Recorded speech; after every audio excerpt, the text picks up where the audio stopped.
Okay, window shuffling is done. Hello. So last time I left off in this room, and I hope I remember my observations from last time correctly.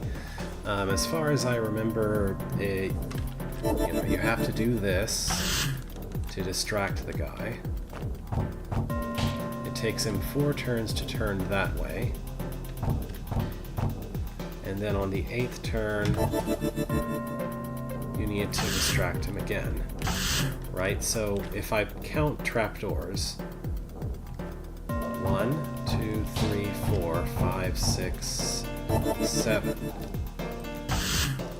7. Well, okay, pretend the one I'm on is one of them. So 1, 2, 3, 4, 5, 6, 7, 8. And then to a potion. Right? Someone, I think it might have been Noah, suggested last time that it might be useful to try to work backwards. Obviously, I can't do that inside the game, so what I have to do this visually, I started doing just a little bit earlier. I don't think what I have currently is really very good. So I just took a screenshot and started scribbling things in the snipping tool. Just a second.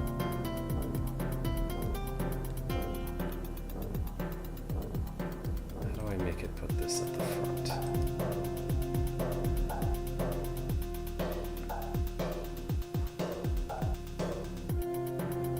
Oh, I do that here. That's right. Okay, so you can kind of see I started trying to draw something, but I don't know if I was counting correctly, so let me just start that over. So I've got a screenshot of the room to draw something on. So let me see, let me try this again. 1, 2, 3, 4, 5, 6, 7, 8. So if I were to do that here, the way I'm trying to count, 1, 2, 3, 4,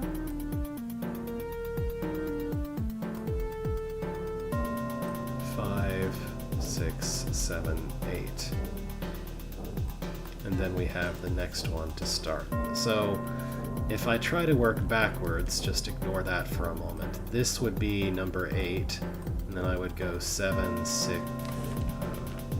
That won't work exactly. 7, 6, 5, 4, 3, 2, 1, 0.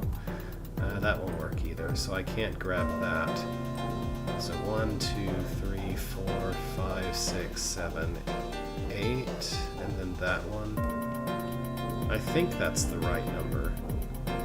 So if I count this as one of them, I have 1, 2, 3, 4, 5, 6, 7, 8, 9. Hang on. Okay, between any 2 of these, there should be 7, right? 1, 2, 3, 4, 5, 6, 7. So 1, 2, 3, 4, 5, 6, 7. That's the only way the last step can work then, right? Because nothing else looks like it should be in the correct number of tiles away. Although maybe this would also work. That would be 4, and then I guess if you did this, that would be 3 more. But the problem with either of these is that doesn't get this one. So I can't get that one if I do things like that. So I actually have to pick a path here that can do that. So 1, 2, 3, 4, 5, 6, 7. Then that one. Does that leave... That still leaves some things inaccessible if I were to do that. 1, 2, 3, 2, 3, 4, 5, 6, 7. I don't know. There has to be some way to get to the end, and it has to go to one of these three for sure. I hope all the scribbling I'm doing is right, is visible.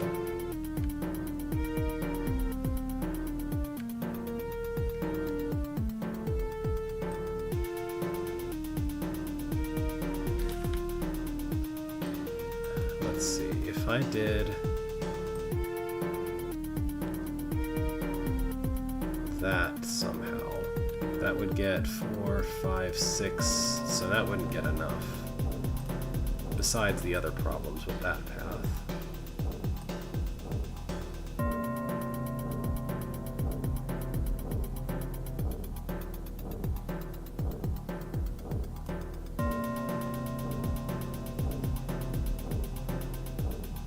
I don't think that would work.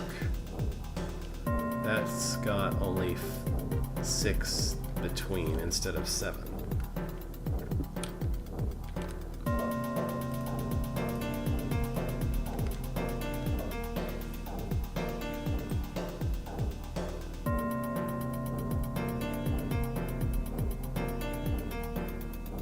Like, I have to use this potion, and I can't... You know, I have to be able to get every trapdoor, so... The ending has to get this tile somehow. There's no way to reach that tile that doesn't come so close to the exit that I have to use the exit. Because it would have to go through like that somehow. The way this is placed. So the last part has to do something with this T-shape. Either this or that. If I assume I'm going to do that, then I have only 3 tiles to make it to a potion. And I can't cut anything.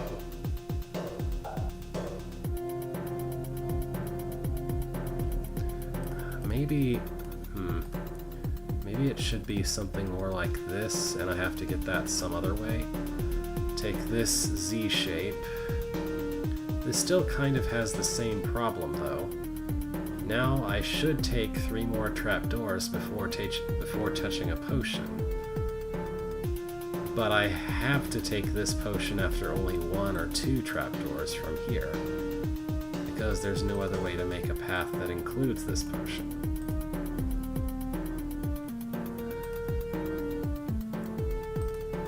I don't know, trying to work this from backwards doesn't really work this from the end doesn't really seem to be helping me very much. It just makes it seem like it's impossible to actually end the room, which obviously can't be right.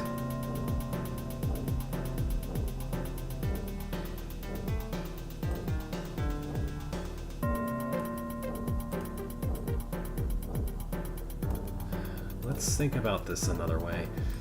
Maybe I'll be better off if I can put this in a better image editor. So, just a sec.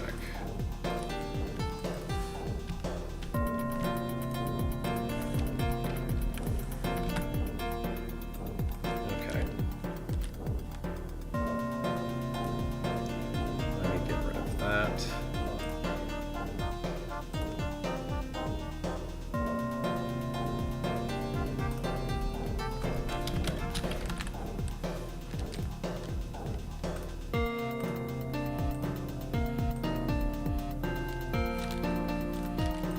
Okay, this is going to be kind of silly.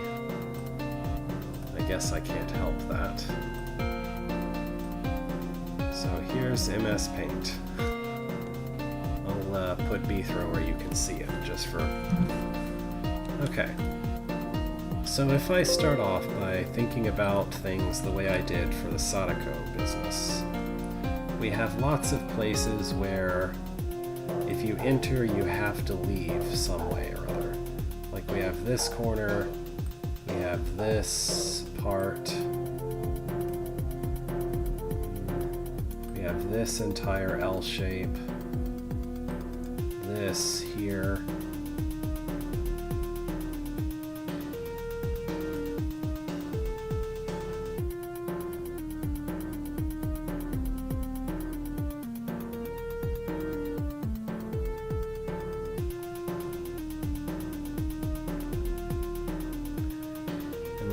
something like that going on here. I don't know, I guess you could probably do something like that.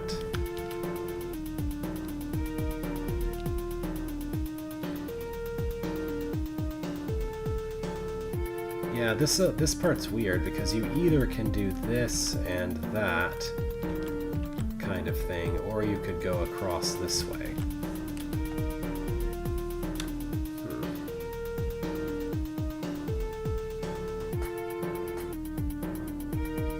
Trying to see if there's any more of these places where you absolutely have to go through if you start going through. There's really not very many.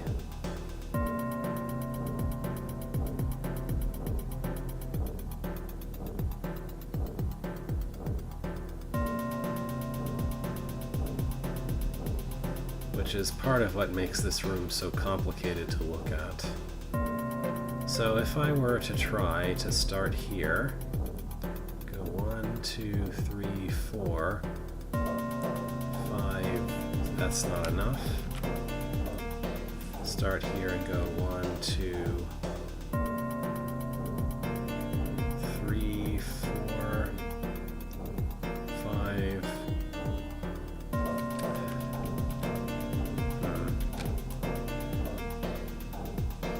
Yeah, this is one. This is a corner that I need to worry about right here.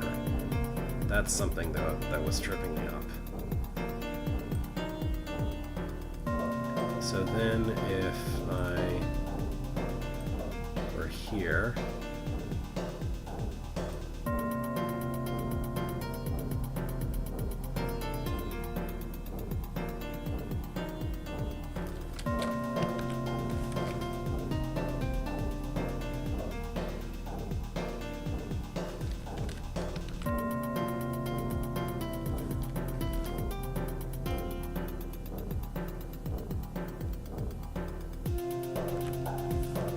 no, it doesn't look possible to finish the room. Like, the ending looks impossible, given the constraints that I know are objectively true about this room.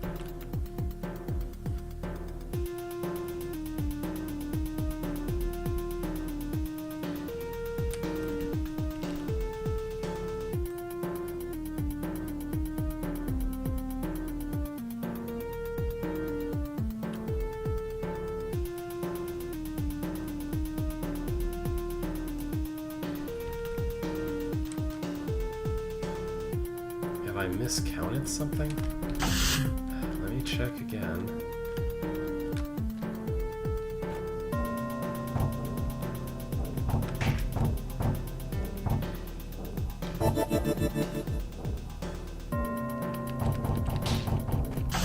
Okay.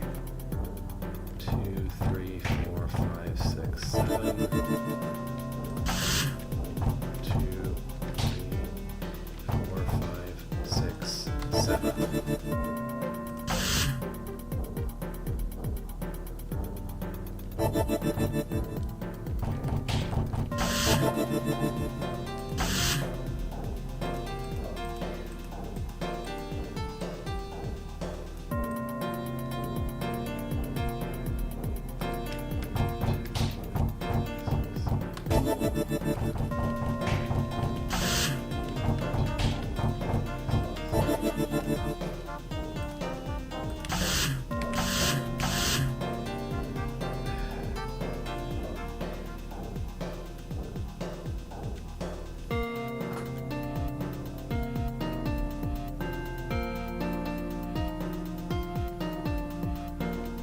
I almost wish I could copy this room, put it in the editor and reflect this part so that I could try to do it backwards and make sure that what I'm thinking about in the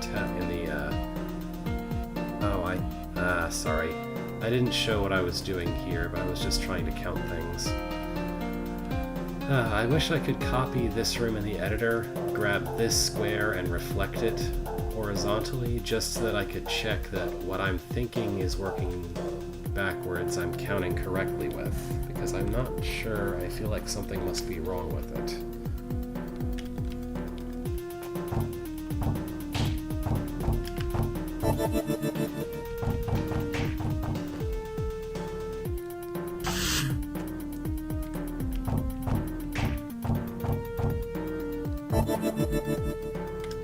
So if I was to do something like that,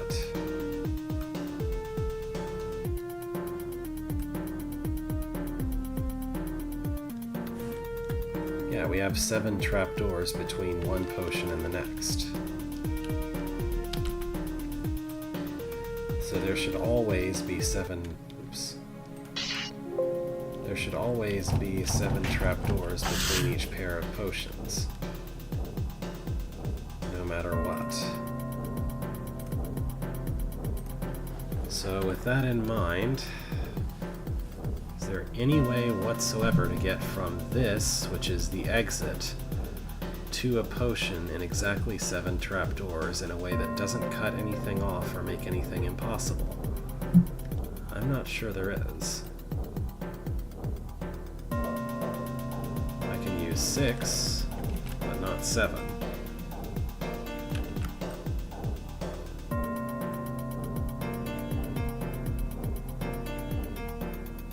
And that's going to be way too many.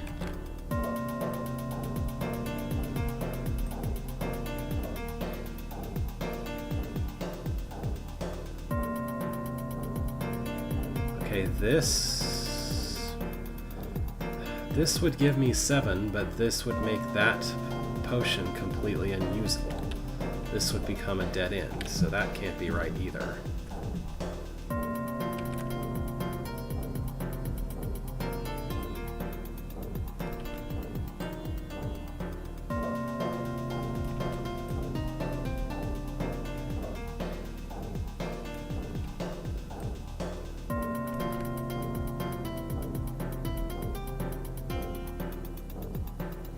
Again, this cuts something off, so this can't be right either.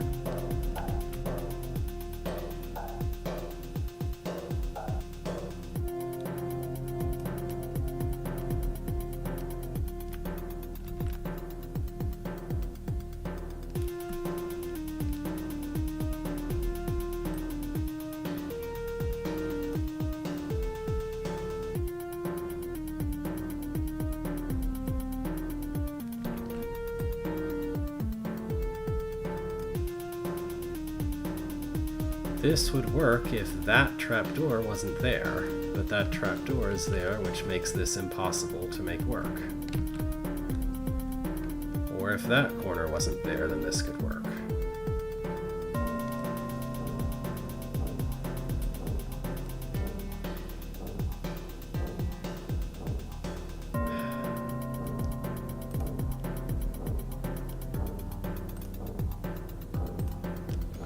Okay, just a second.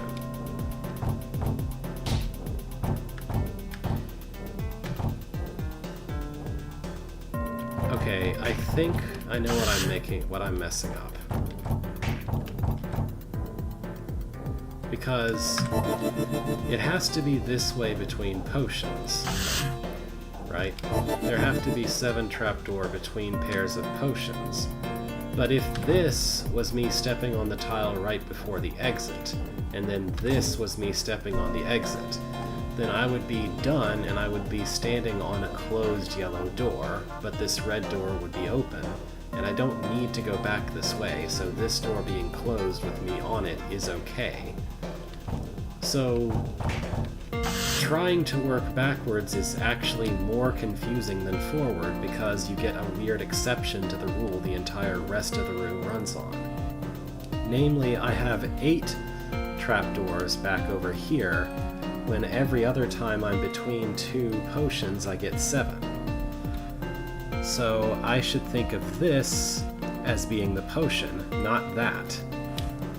So what I need to do is take my screenshot again. There we go, get a clean view. So treat this as the final potion, and that will make everything a lot less confusing. So again, I know I have some places where if you enter, you have to also go all the way through. This one's extra weird because there's a potion in the middle of it. miss any? I don't think so. None that are exactly like that, at least. Okay, so 7 from this one to a potion. Let's try that. This is 3, and so I could get 4. 1, 2, 3, 4 to reach that, and then be at this potion. And then from here, I want to do 7 to another potion. So I'm just going to take a guess. 1, 2, 3, 4, 5, 6, 7. That would work.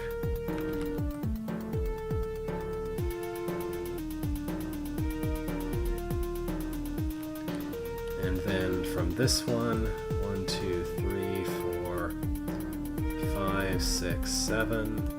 Get that one. I guess I'll try to do this corner. That would be 1, 2, 3, 4, 5. 6, 7, and then go here. 1, 2, 3, 4, 5, 6. No, that's too. This is too far from everything. If I try to do that.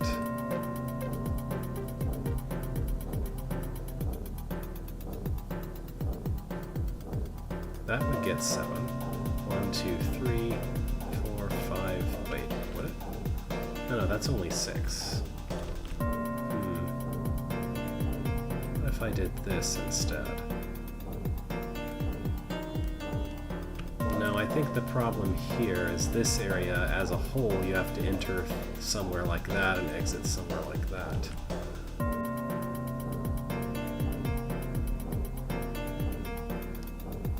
1, 2, 3, 4, 5.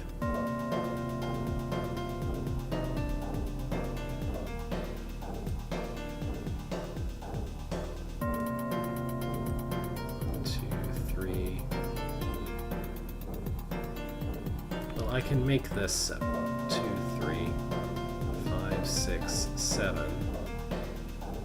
The problem with that is that makes this area no good. So maybe this is just the wrong direction to go in.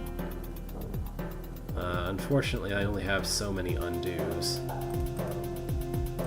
So this is going to get kind of messy as I try to fix things.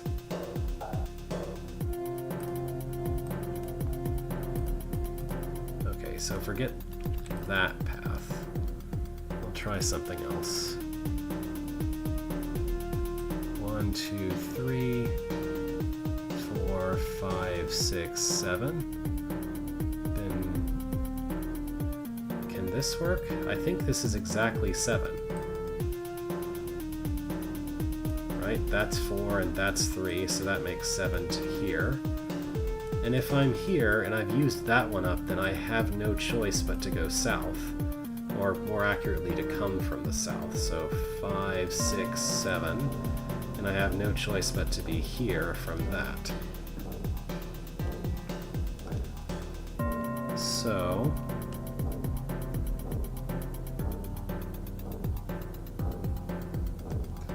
then the only way to get this one at all is if I came this way.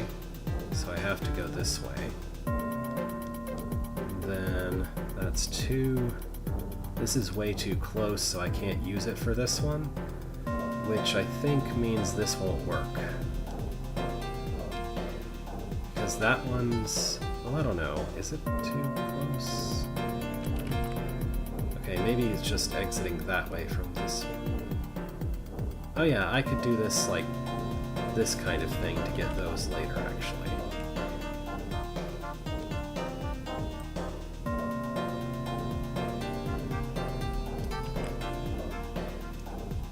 One, 2, 3, 4, 5, 1, 2, 3, 4, 5, 6, 7, and that one. 1, 2, 3, 4, 5. Oh, this is way too much. Also, I should have marked this with red, because this is something you have to take all at once.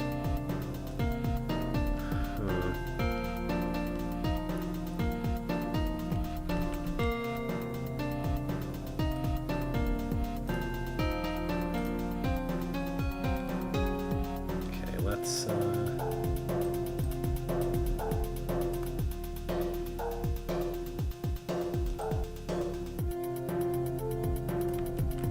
no, this you could do that and that with. It's just in this specific situation where I've already used that up. Used this area up a little bit, then that becomes like that.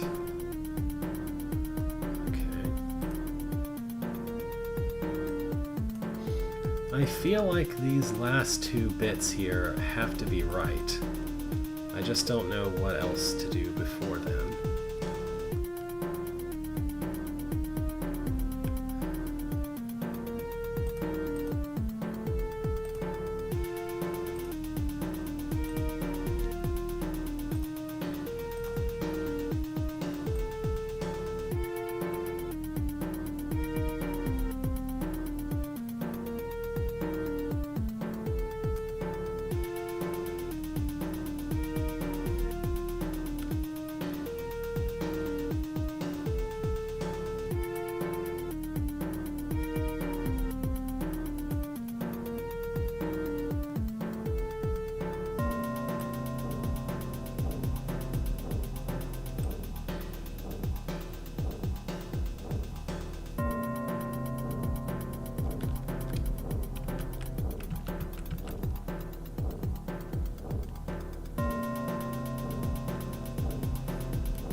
This north area is just weird.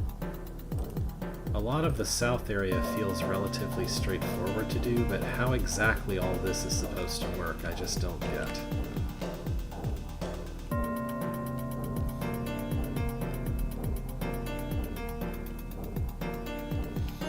Alright, I'm gonna keep a note of what I think the ending should be and try to fix the other part from the front just a bit.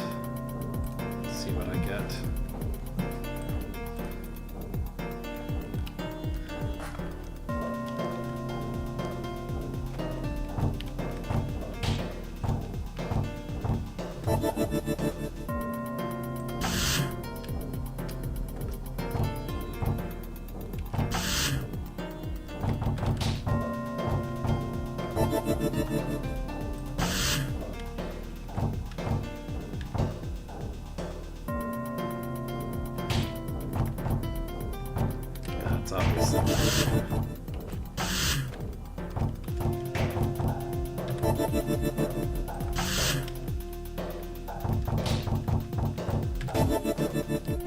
Too much. You have to do that.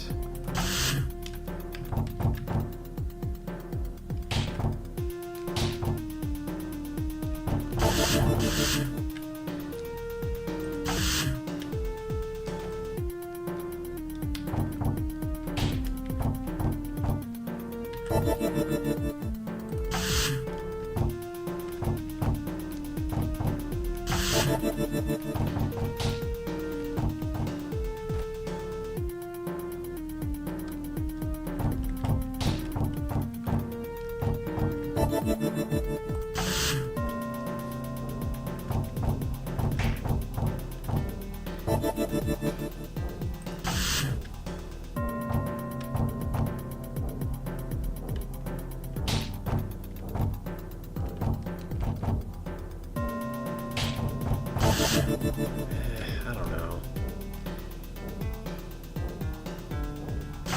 Okay, thinking about that.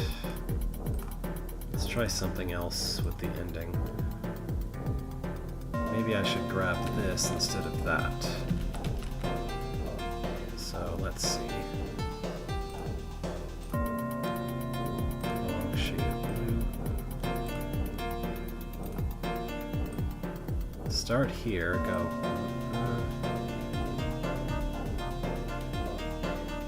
Then do that. Let me draw that a little bit better.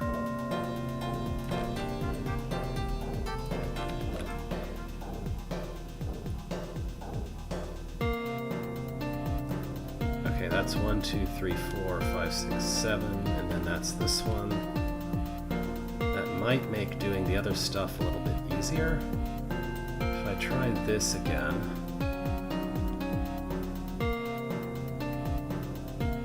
Well, no, this is exactly the same problem here if I tried to do that I'm either having to stop by here or stop by there. Either way, it doesn't matter.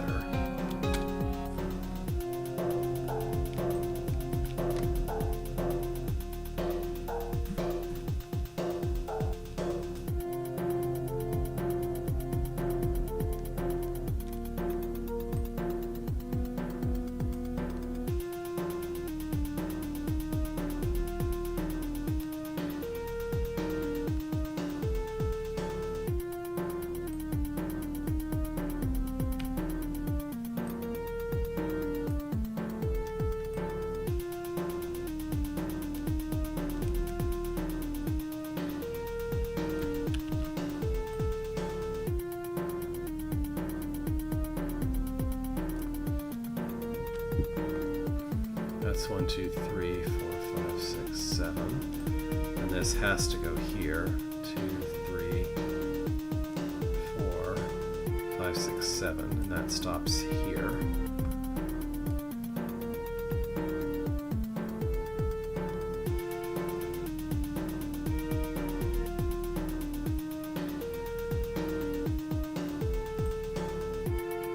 Then that's 5, 6, 7.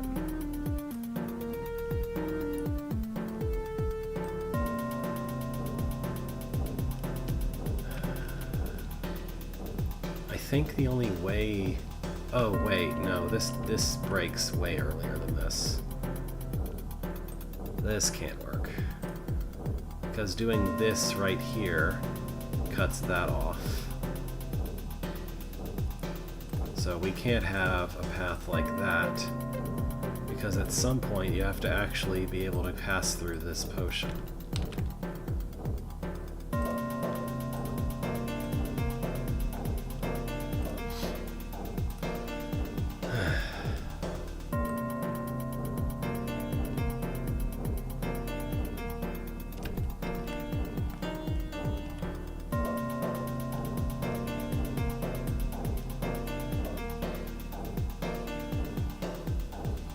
That would only be 6.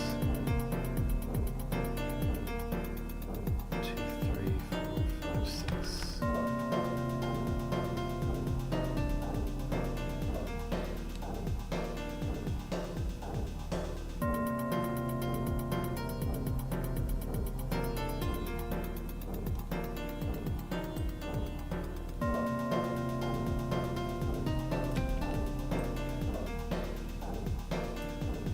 That's 6. I just said that was 6.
Let's try to understand this part, because this part is very strange. At some point you have to hit this potion.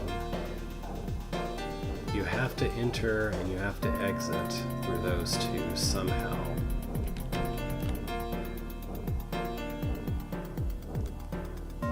So the only way for this to work, if I'm exiting this way, then that's already 4 of them.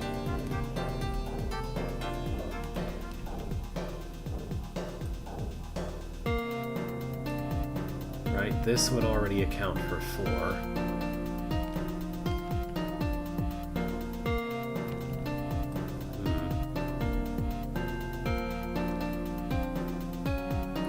that would be 1, 2, 3, 4, 5, 6, 7. But no path like this can work because at some point whatever goes near this potion has to go around this corner. So if I try to minimize this instead... well, no. Even if I were to do as much as possible before entering, this has to go through that one. And it has to go through that one. And that's already 4 of them. So I have to use exactly 3 to get another potion, to get to another potion from here.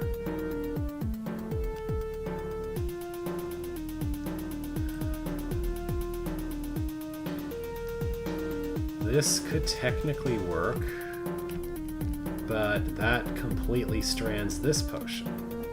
At least mostly it strands it.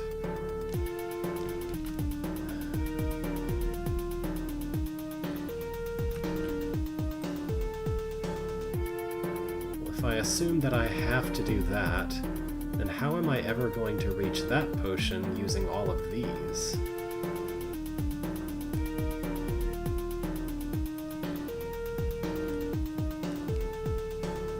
Because that's 2. This has to be used up at some point. This would be 4, that would be 1, and that's not close enough to any potion to do anything with.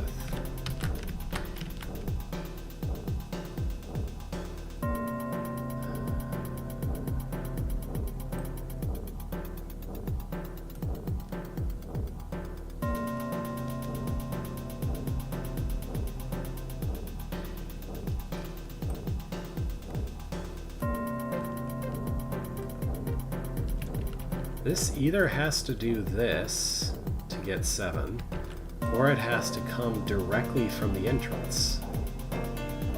That's the only way that you can use this part that leads to this potion.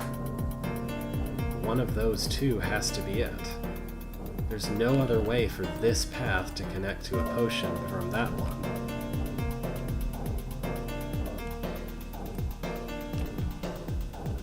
Assume for a moment that I did try to enter this way.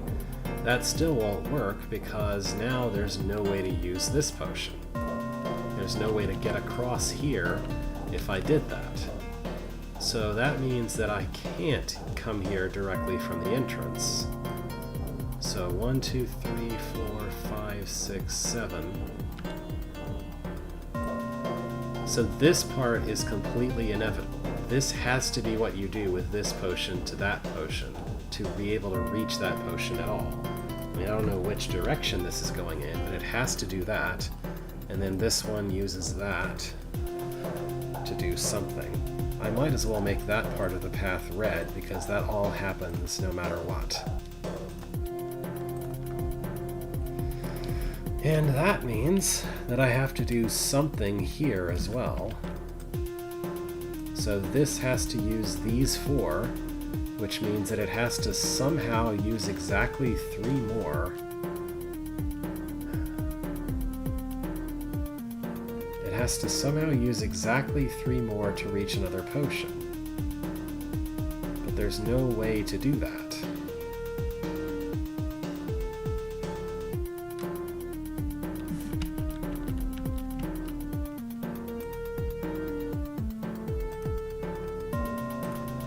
Misunderstanding what I just wrote?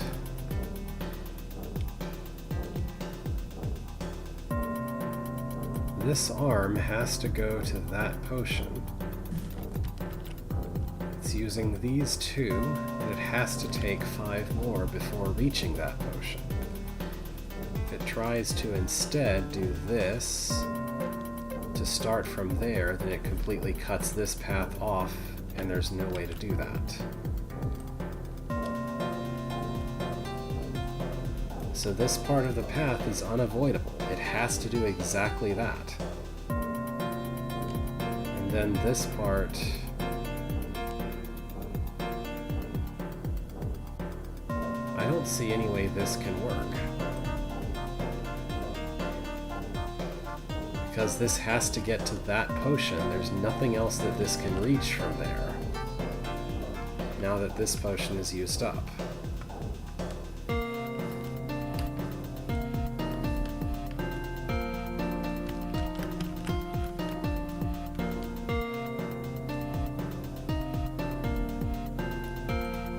Have I really been staring at this for 40 minutes? This is absurd. This room is way too hard. Oops. I pushed the wrong button. This room is way too hard. I shouldn't need however long I spent trying to figure it out last week, plus 40 more minutes, and still not be finished with it. There's just way too much. There's too many constraints, and there's not enough freedom to work within the constraints. There's like exactly one path that I'm expected to already know, apparently. That's how it's feeling, anyway.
I'd just really like to understand what I'm missing here, because as far as I can tell, this part is completely impossible.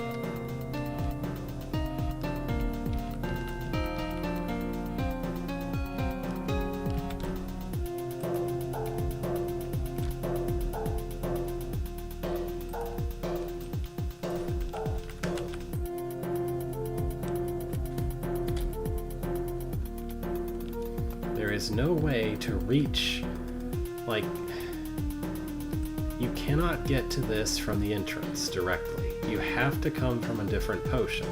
That leaves only this one and this one as viable neighbors. But if I try to come this way from this one, then I'm going to use 2 more, so I have to do this. And then this one needs to have 7, and there's no way for it to use 7 while also reaching that one.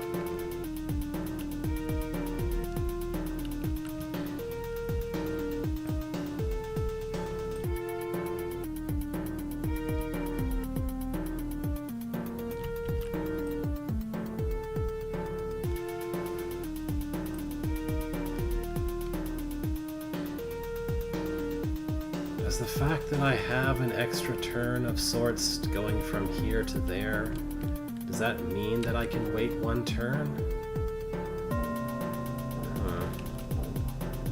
Okay, just as a particular hint, can you confirm my suspicion? Am I allowed to wait 1 turn because of this right here on the left side at the end? Is that what it is here? Because I can't think of anything else that could make this work.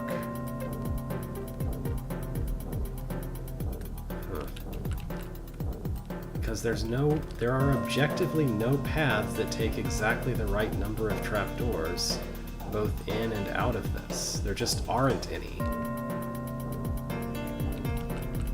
Like, either you don't use enough here because you don't use that one, or you don't use enough here because you don't use that one. It's one or the other. These are the only ones that can go to that one. These are the only ones that have, like, enough, that are close enough to that one to work. And they both need to use the exact same resource right here.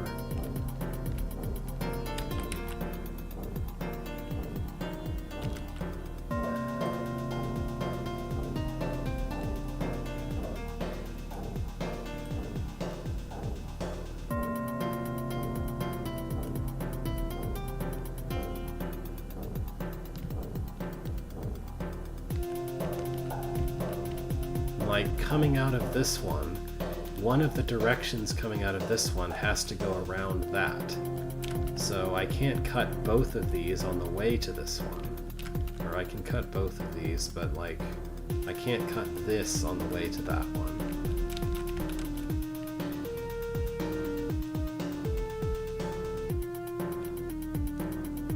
So this is all of the trapdoors that are available. I have to use all of them to reach that one.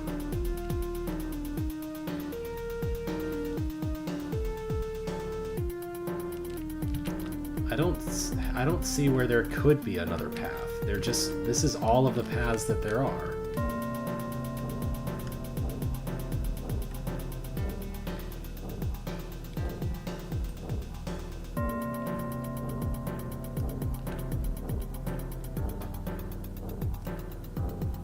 It has to be something like this with extra trapdoors and something like this with extra trapdoors. Those are the only ways to reach to and from that potion in the northeast. But there aren't enough extras. I mean, I could go from this one to that one, but it doesn't matter because I can't reach this one if I do that.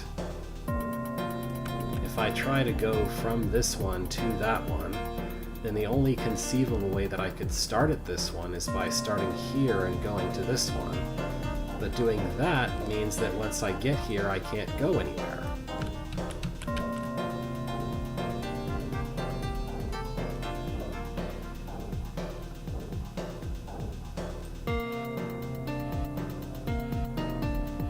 I try to take an absolutely minimal path from this one to that one, that does take 7, but that cuts off a bunch of other things in a way that makes this unsolvable. Like then I can't get this trapdoor at all. And I mean, I can't cut this corner or anything.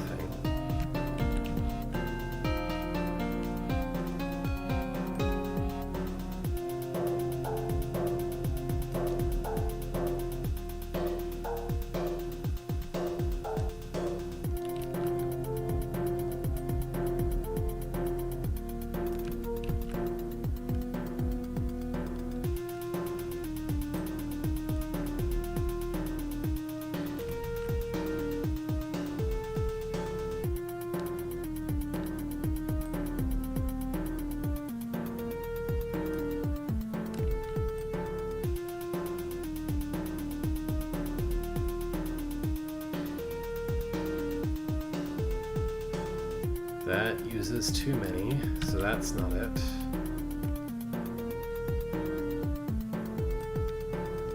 No, I don't believe there is any other path besides these two kinds of paths.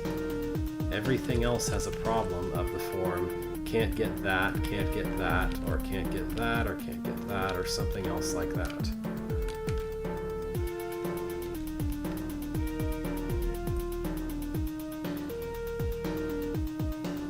It uses too many trapdoors.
I don't think this room is possible at this point.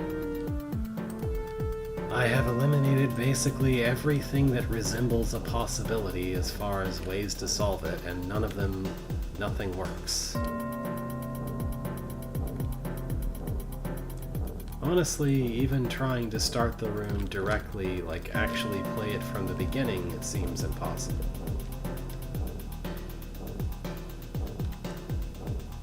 Like, even if I had this area figured out, I doubt that I could do the rest of it in a way that doesn't destroy one of the trapdoors that I needed to deal with that.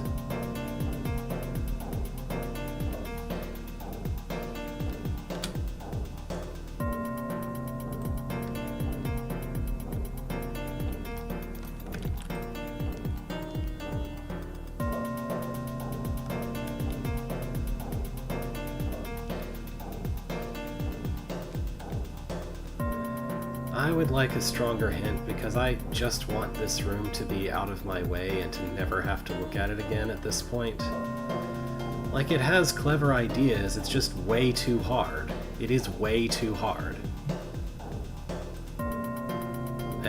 What really worries me is, like, not specifically this room, but the fact that I don't want the last 17 hours of playing this hold to be like this, with each room taking me several hours to understand what it, like, an hour to understand what it's asking me to do, and an additional 3 hours to actually accomplish it.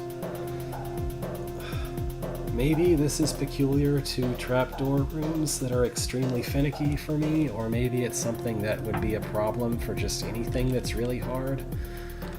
I don't know.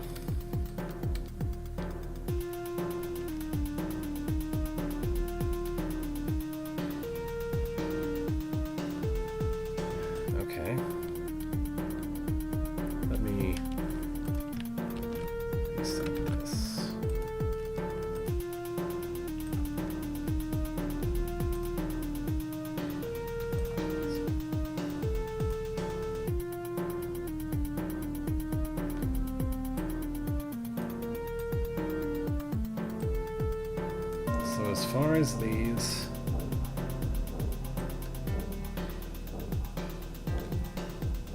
this, that's 6, so this would have to be that.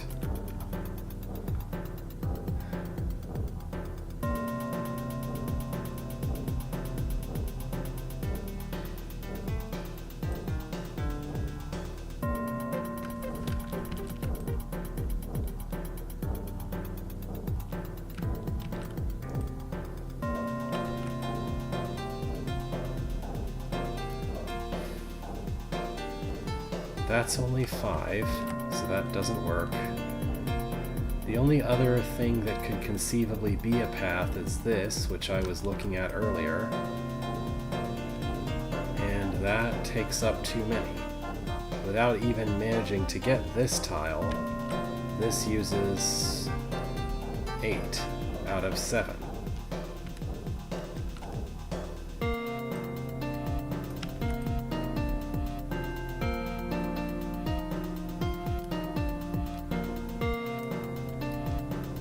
Is that it?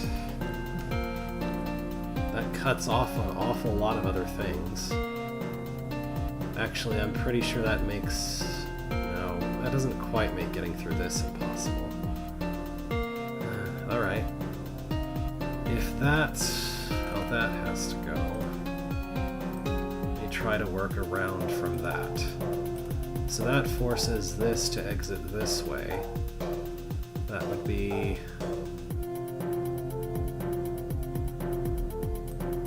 going like this. This is going to have to do something like that. This needs to use all of these. So this is going to do something like this.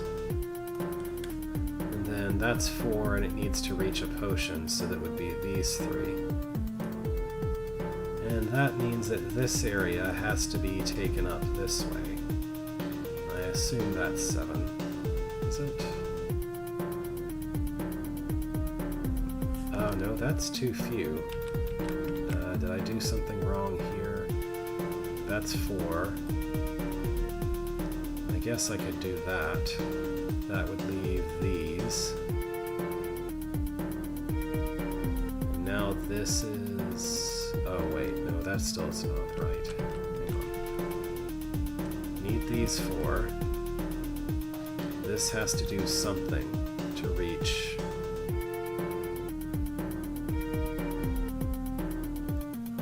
This can't reach that in 3 without cutting something off. Maybe? I don't know, I guess if this is the start... Well, no, that's still not enough. That doesn't leave enough for the entrance.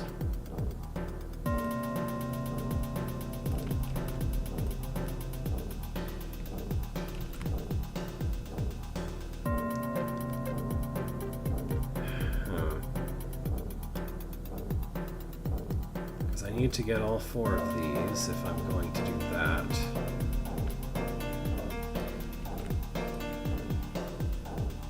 And then I have to take 3 to reach the potion. And the entrance needs to have 7 as well.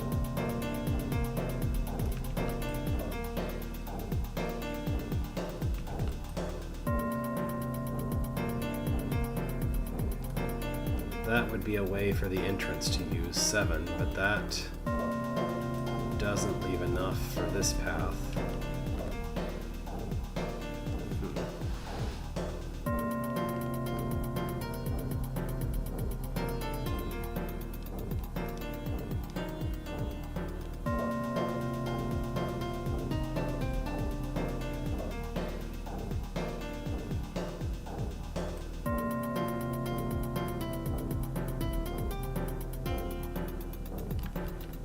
I guess the entrance could do something really weird. That's 7. That would make it link up with this.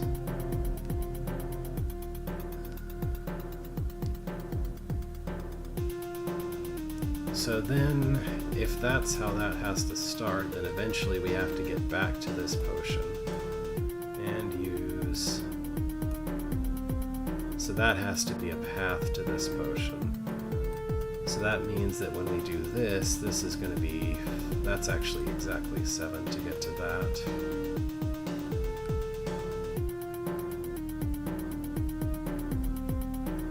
This will be part of the later part, so...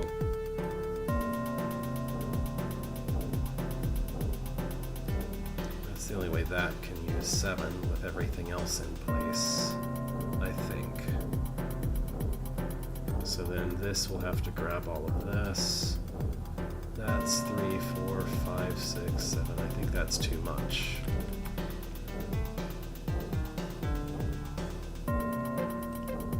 Yeah, this needs to do something like this, so that should do that.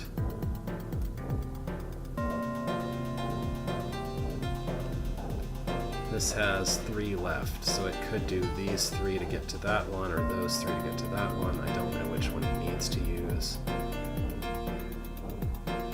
This should connect to something, no doubt. Let's see, this is used 2.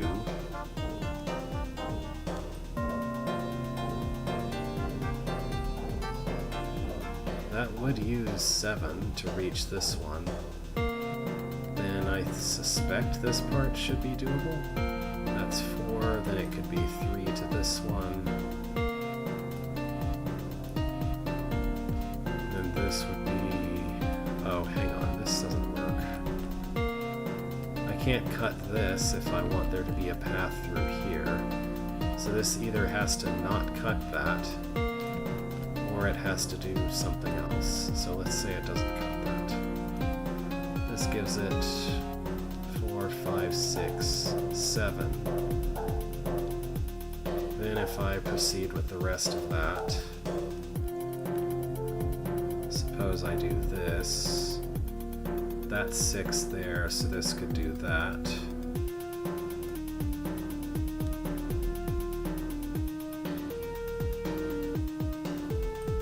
Remember, that is treated as a potion.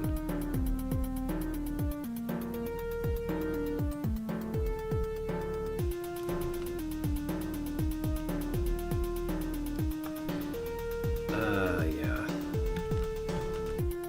I don't think I want that to go that direction, because I kind of want that to go last. So instead of those 3,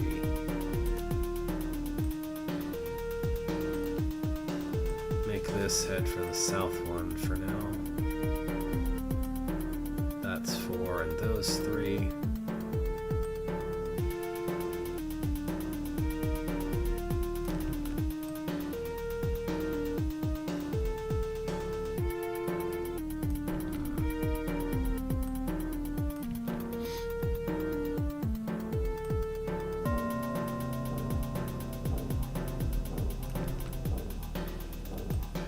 This arc here, that's 6 between these 2 already, which seems likely to be a problem, because at some point I have to get that.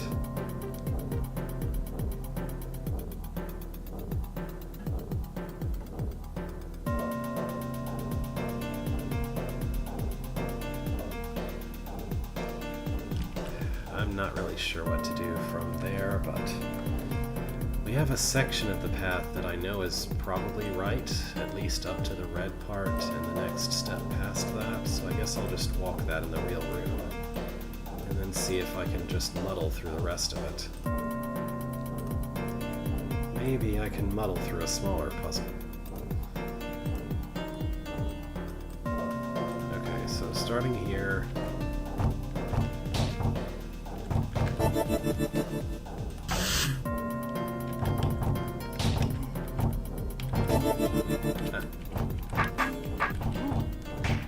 I miscount?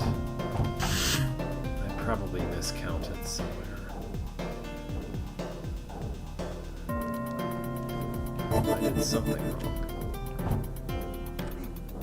Probably I mismoved or something. Hang on. West, south. Do that. Angle that. Okay, that part doesn't actually matter, but following my directions exactly looks like this.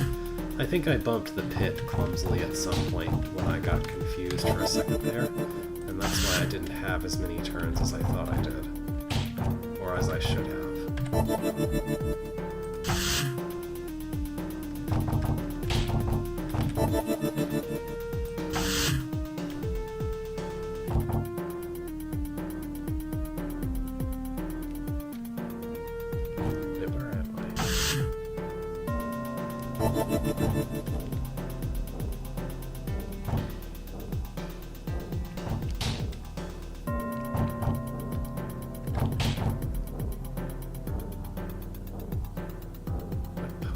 Oh, it's that one. Okay. I forgot what potion I was looking at on my screenshot.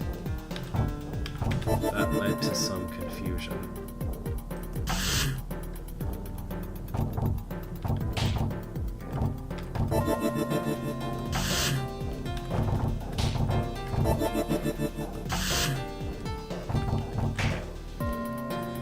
Okay, maybe I can find a way to make the last 3 work without having to go back and modify anything that came before them.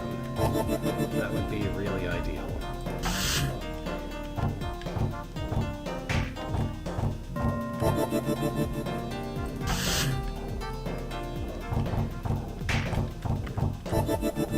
Okay, I think that's it. Yeesh. What an absolutely painful room. Yeah, I'm supposed to keep this guy alive.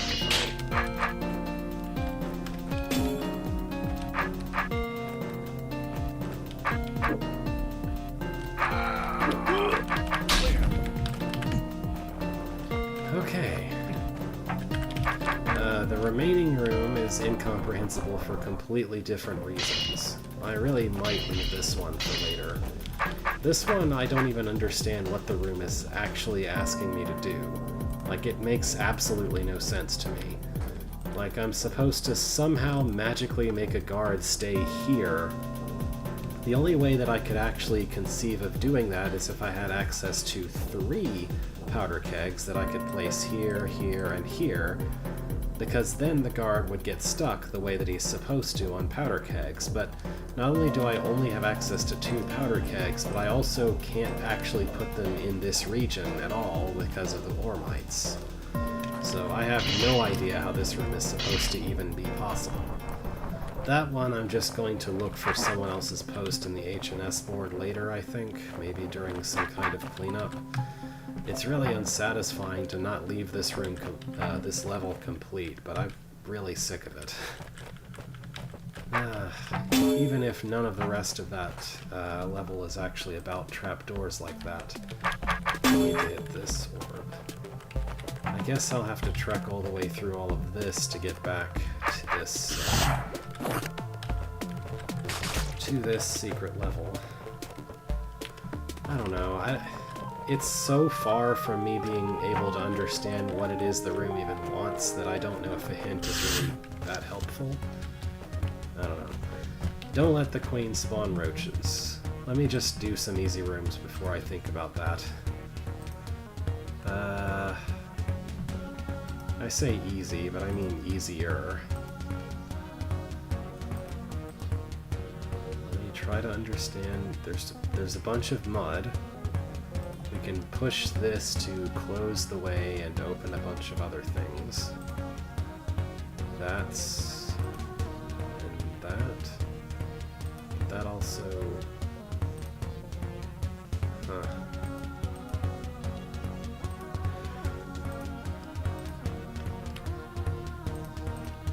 Okay.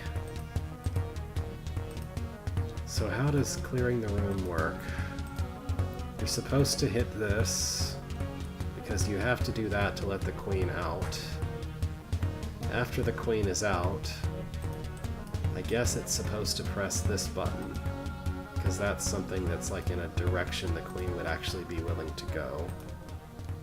Something has to press this button too, to open the way for the roach.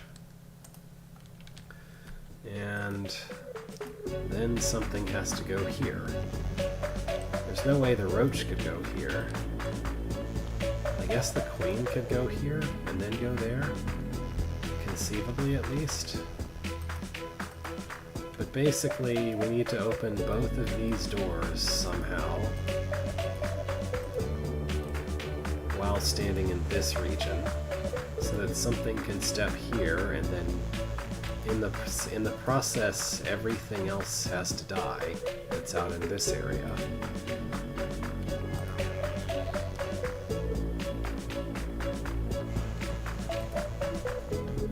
It doesn't seem plausible for the roach to press this button. So, but But if the queen pressed this, then the queen would die, and if the queen pressed that, then the queen would be stuck over there. I have access to basically as many mud babies as I want, but I don't really know how to put them in a position where they'll actually step on the right things. If I just try this without doing anything about it first, then it's very easy to see how the queen could press that. And then can be pushed that way. But then it's going to do that. So I guess the bare minimum, I'd like the queen to have a route through here that leads it over there.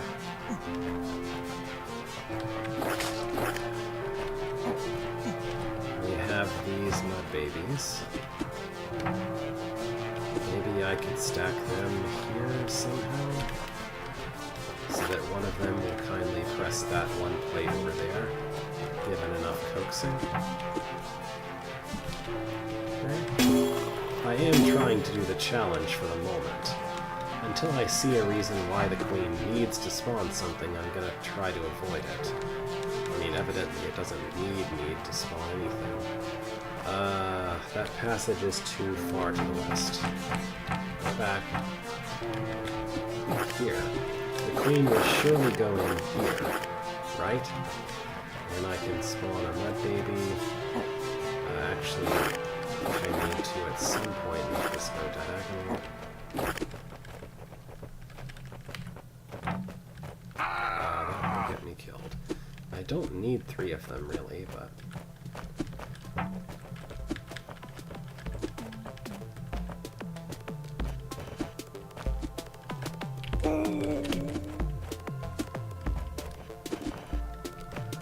What did I do last time? I think I went around the other way. Right. Go around this way and they'll be left there. Okay.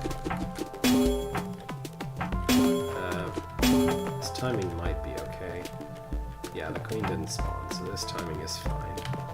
Go up there a little sooner.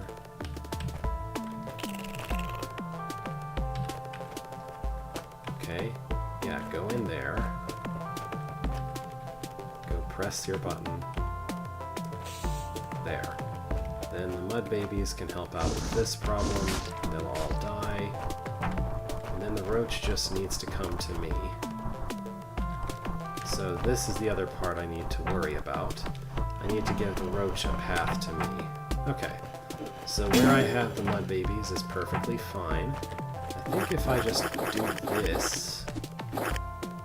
Would the queen get through this passage? It might. I'm gonna check. I don't actually think I need to worry about that. Because I could just... Okay, yeah, that won't quite work. Maybe I can put the passage a little farther this way.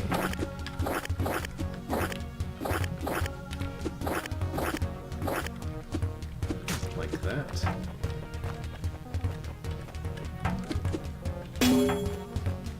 Yeah, as long as I have enough room to be directly west of the queen, that won't mess it up.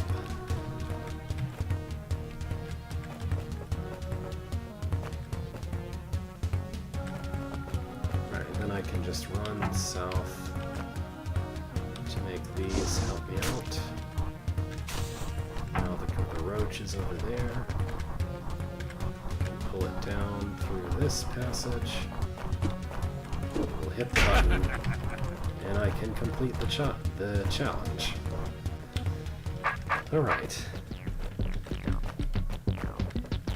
So the way... You could see the way that I tend to solve a blank canvas puzzle there. I'm gonna see why it doesn't work without me doing anything, and then start trying to think about what things I can do to fix that. Kind of one step at a time. I'm sure anticipating things is more, like, efficient, but I'm not necessarily good at doing it that way. this kind of works.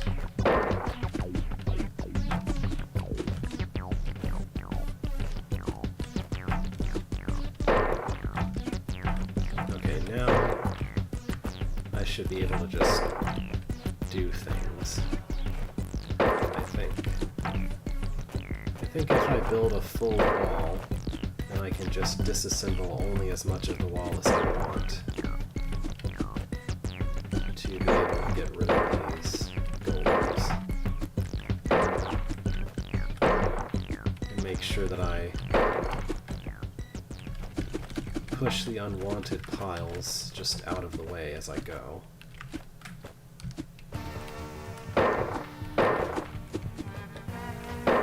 Yeah, I think this should be good.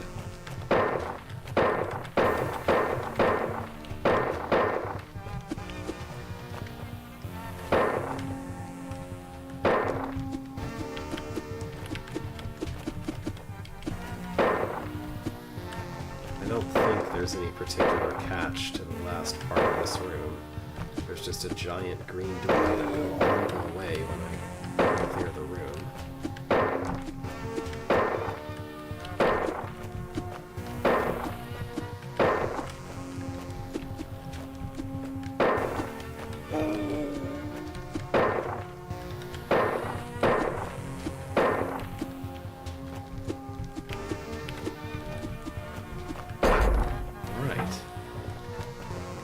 Try the dirt path. Oh, the dirt path just bypasses this room, I guess. Well, obviously I don't want to do that. Alright. So, what's this about? We need this to be clear. Is this about backswiping with a spear? Could be.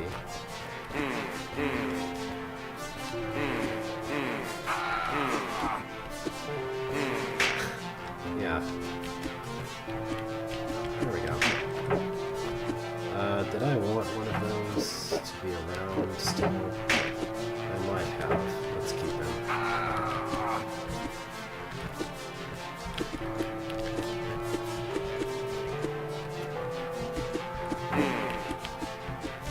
Okay, now I have two guys that I can potentially do something with.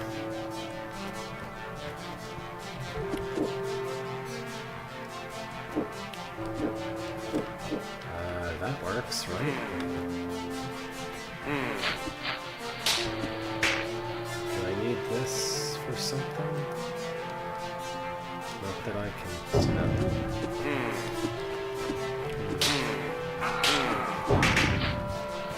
What do I want? Why would I want that to be closed? What would that help? I guess if I have an immobile eye, then I can use it as a wall. That's probably the idea here. Yeah, okay. So putting this on the south side let me survive that trap. And I really didn't need to wait on exploding those. Okay, mimic and invisibility.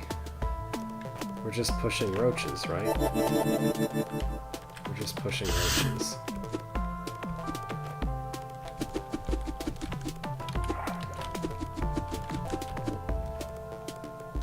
So the main trick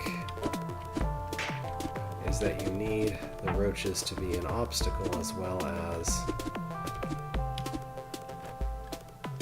being the things that you're pushing around. I'm like 90% sure I made a room a little like this at the very beginning of Metallic Gears of Time. Like the very first level that's all, whoa, you have stealth.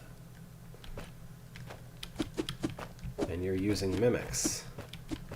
It has a room vaguely like this.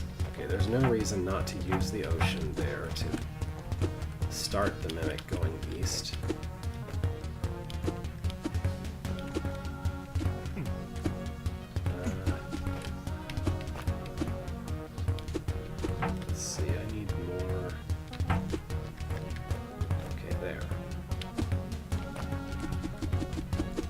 There's kind of a repeatable technique to this, but I don't necessarily remember it off the top of my head.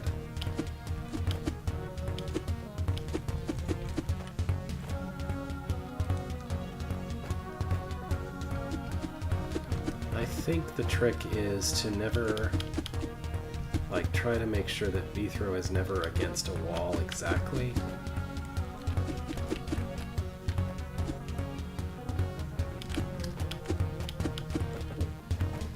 Alright, I just need this one guy, so let's just bring him along.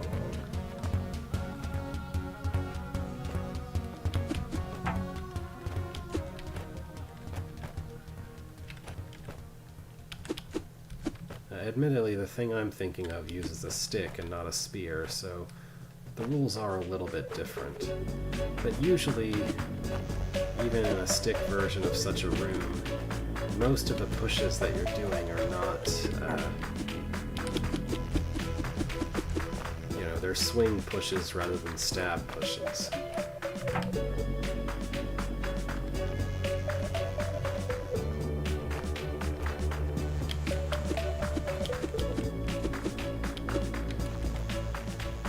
There we go. Not too hard. And you have plenty of room to go kill things with from out here.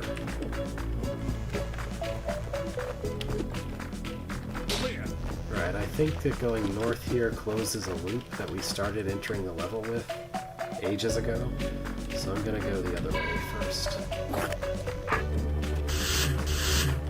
Oh boy, what is all this? Clear the room without forming a mud baby at any time. Okay. So I need to press that.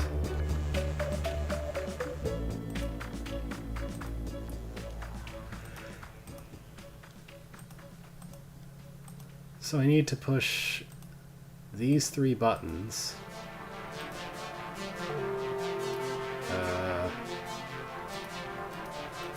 Okay, push these, not unpush any of those.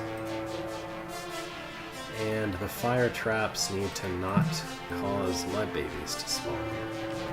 Those are the 3 kind of constraints.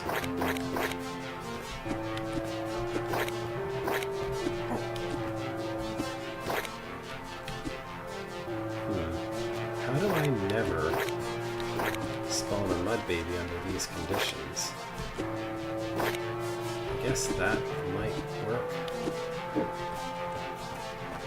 for that way, for that one.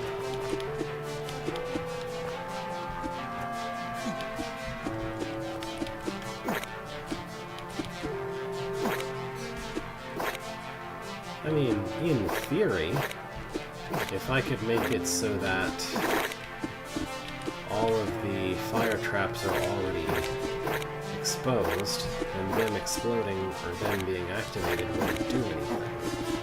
I don't think that's necessarily possible to do, but it would make things nicer. I think I kind of need to do something like that to not let that make a baby.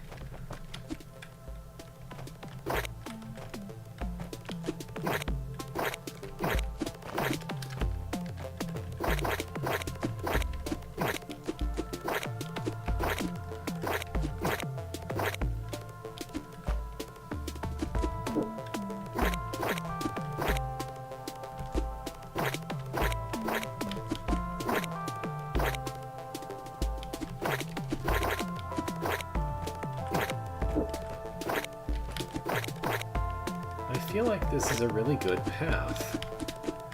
And there's one fire trap that I haven't exposed this way. And I think it'll be okay. I think that'll just make an awkward hole in the middle of everything that won't affect anything. I guess I can check. Yeah, that just makes a hole, and it doesn't matter. Okay. I guess I stumbled into the right path. Alright. Should I be taking that right away? It's always a question you should ask yourself.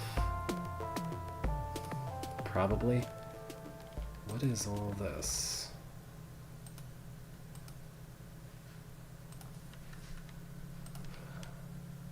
Look at this weird cycle of tunnels. We need to push this and then exit. We need to push that to kill the queen. There just exists a pile of mud outside of the room for some reason. That doesn't seem to be relevant to anything.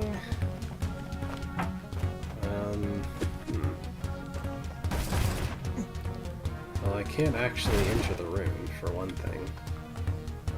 I need to reach this.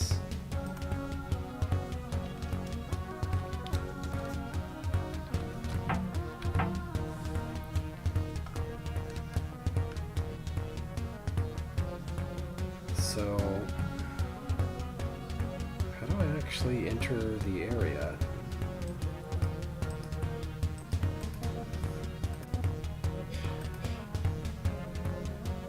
I guess I do this, and this happens, and then I can go in here and open the exit. Okay, so what? The idea is to shove mud babies in here and make them stand in this area somehow so that killing the queen is possible? I guess that has to be it. There's not really any other tools in the room.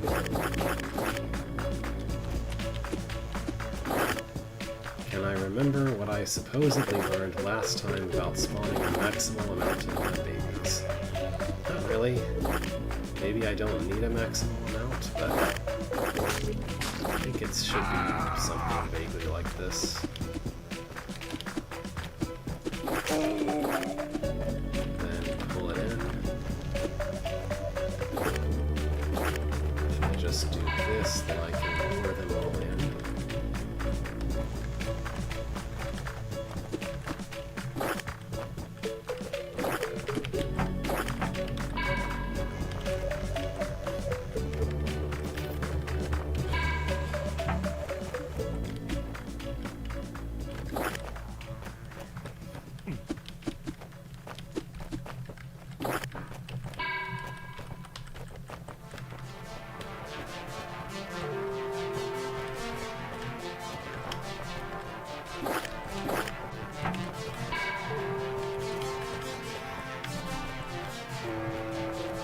I have no idea whether getting a large number of them was ever really necessary, because I don't really understand how that works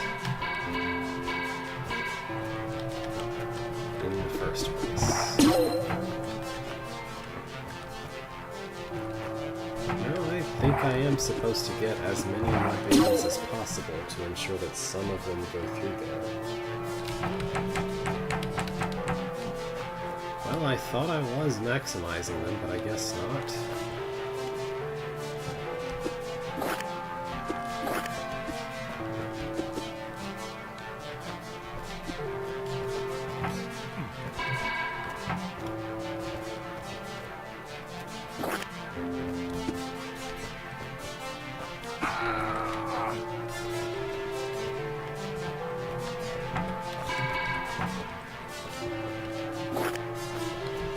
There's no way this is better than what I did earlier, right?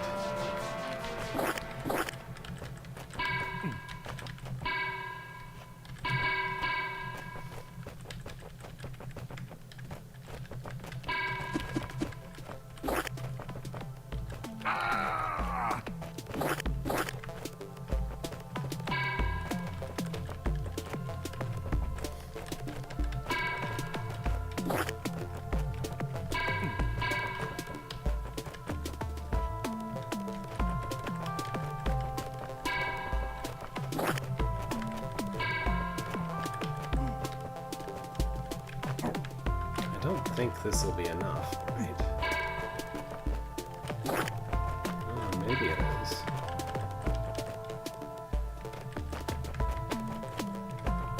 2?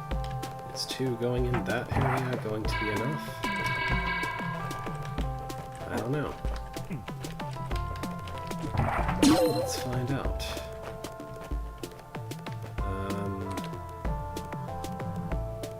I don't actually know how to make them go anywhere useful, come to think of it.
I don't think it's possible to get more than that.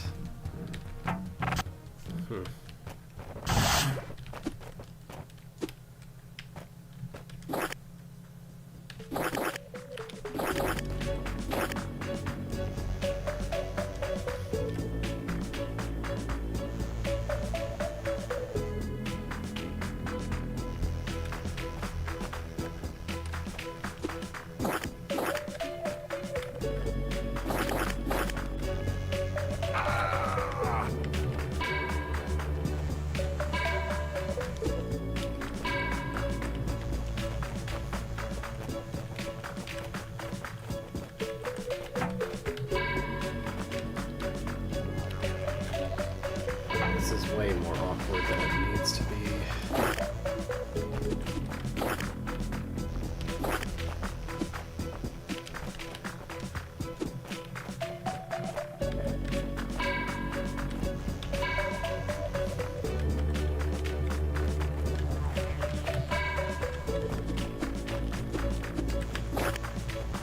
I guess this is probably better than last time.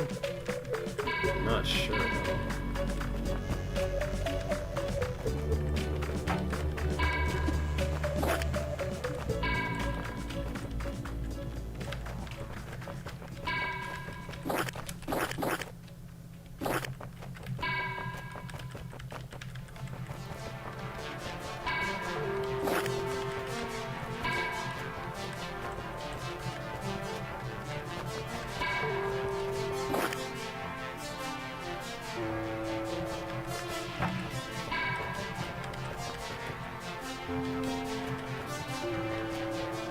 No, this still, I guess this is better than last time, but still apparently it isn't good enough.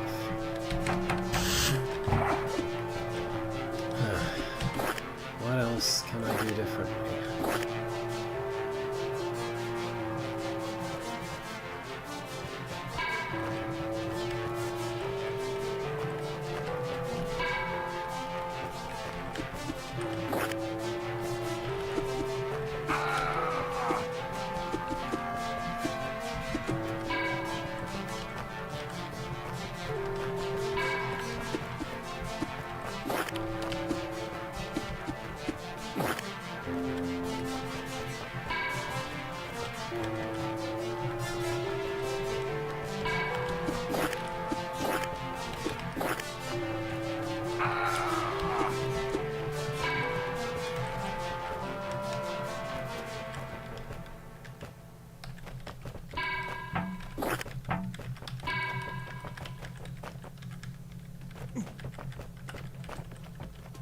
Okay, I guess that's the idea. You really want to cut it as much like gel as possible, is what I'm feeling like I learned. And from that, we obtain a single mud baby to use for something here.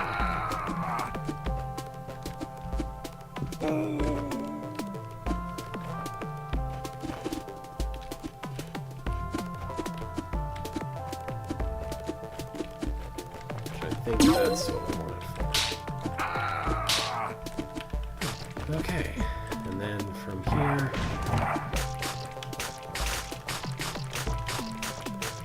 we can cut these. So an interesting thing that occurred to me here is that in some sense that's simultaneously a spawn as many babies as possible check, and also kind of functions as a do the fewest cuts you can to be rid of the tar kind of check. Alright, I thought that this room up here would loop me back to the entrance and the blue door, but I was not right about that. Turns out that's all there was to this. Okay. Fine. Let's get back to the entrance now. I'm sure if I had reached that area in the same play session that I was there the first time, I would have remembered that all I needed to do was stab a tar baby once. Whatever. Yeah, I think it was in blue stuff that I learned about the maximal way to cut tar and gel or whatever. I need that spear still. Come on. Okay. Should have done that. Okay. Follow me. Yep. Yeah, sure. Well, that's that room. This is gonna be actual classical red snakes. That's kind of a nightmare, honestly. Here I am. Alright, I guess I would like to go see if I can comprehend that one room. I've had a break from those rooms. I still know that this level exists and how to reach it. That's better than things might be later. Because that's the kind of thing where it's like, I could very easily just completely forget that level exists, let alone where that room is, where that level is.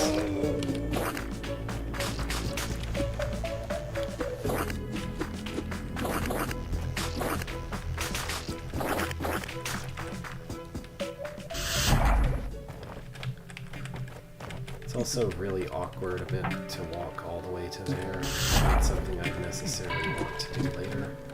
I mean, it's not extremely awkward, it's just a little bit going all the way through these rooms.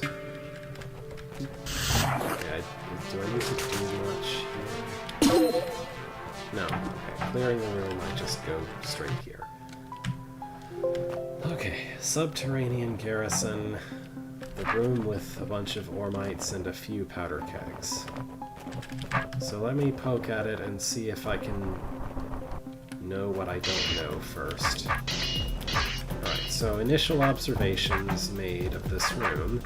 You need to open the way for that roach. If it ever isn't moving north, it'll move east and get stuck on the arrows, and you need it to not do that, which means that needs to be open. Or, yeah, that needs to be held down.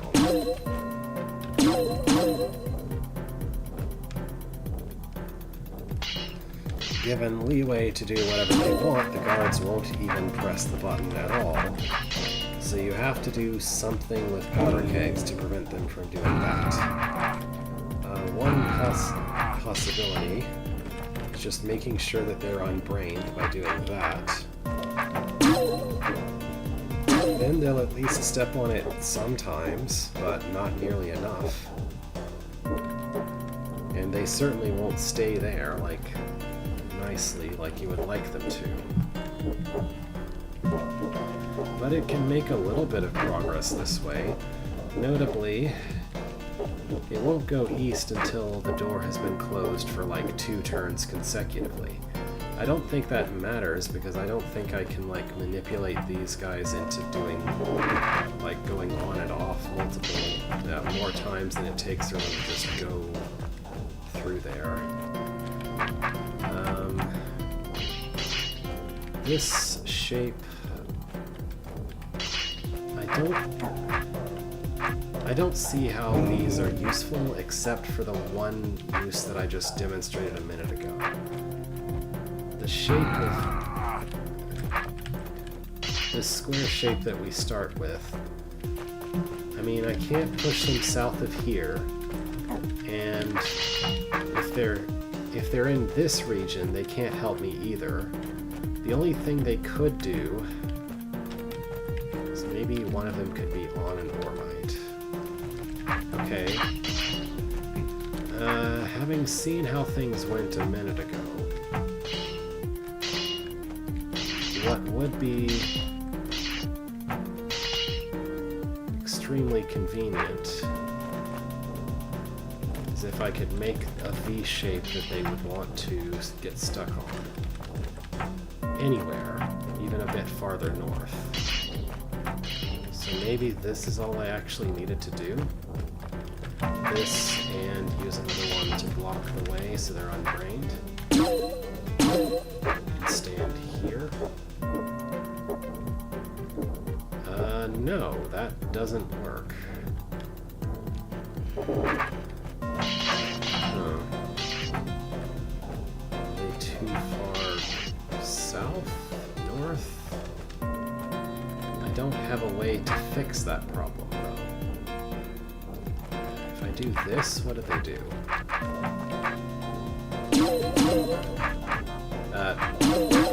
If I do this and properly block the way, what do they do?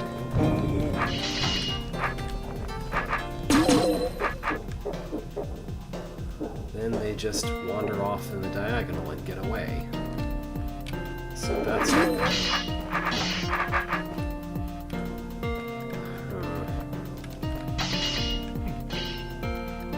well, I only need one of these to block the way with.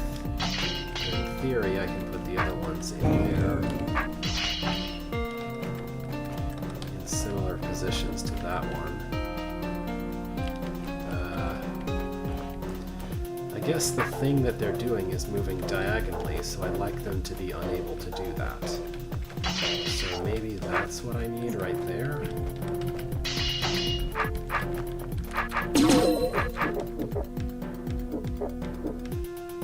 Well,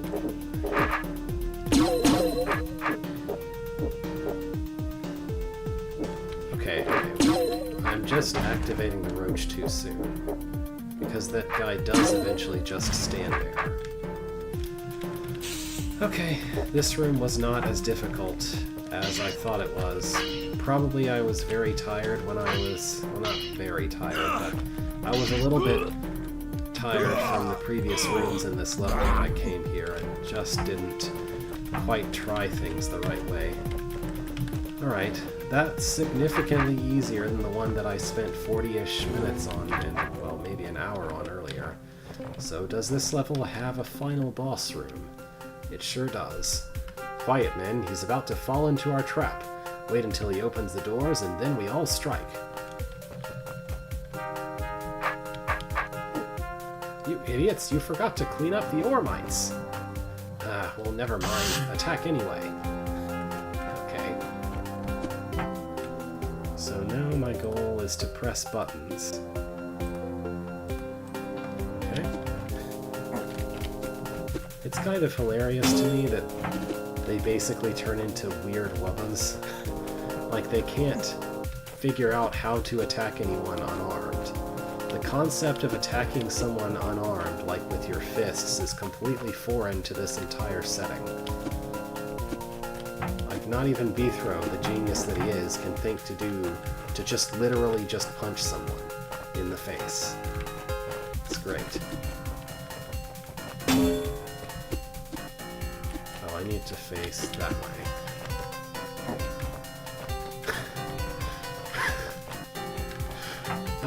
This room is just funny. Like, you could totally get stuck. It is a real puzzle, but it's also hilarious.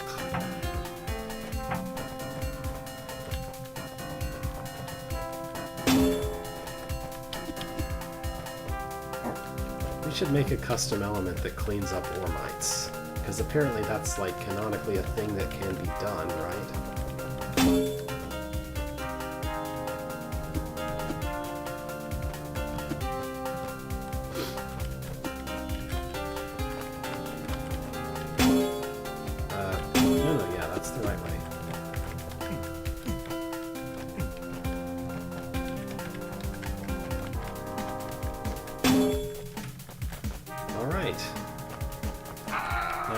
Gain a sword on their way to the hot tiles. That shouldn't be too big of a deal. I say, dying several times.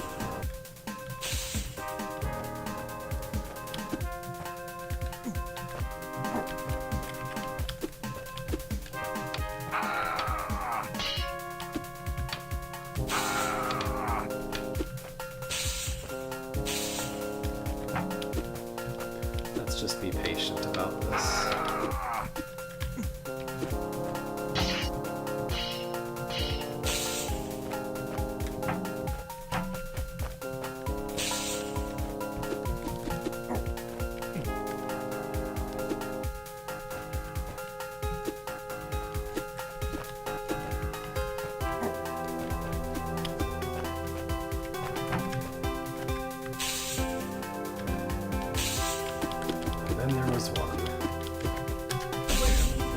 None. Yay. A hidden stairway at the back of the garrison. This must be what they were protecting. I wonder where it leads. I wonder too. It comes out just above the Veiled Fortress. Should I go back and warn them? Not really. I just killed off the whole garrison anyway. Besides, I need to get Health out of here as quickly as possible. Vonifa would never forgive me if I let anything happen to him. But I am going to take this shiny glowing blue thing. Cyan thing, sorry.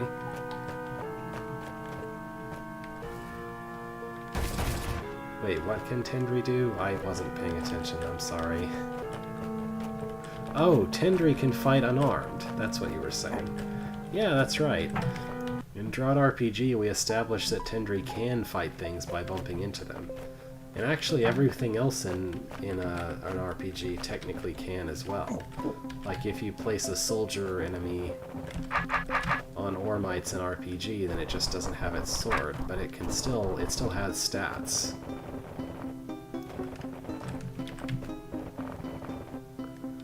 Alright. Did I miss a shortcut back? Seems like I didn't. There was just the way in and out there. Hold on, let me look at the room again. That was part of Veiled Fortress, wasn't it?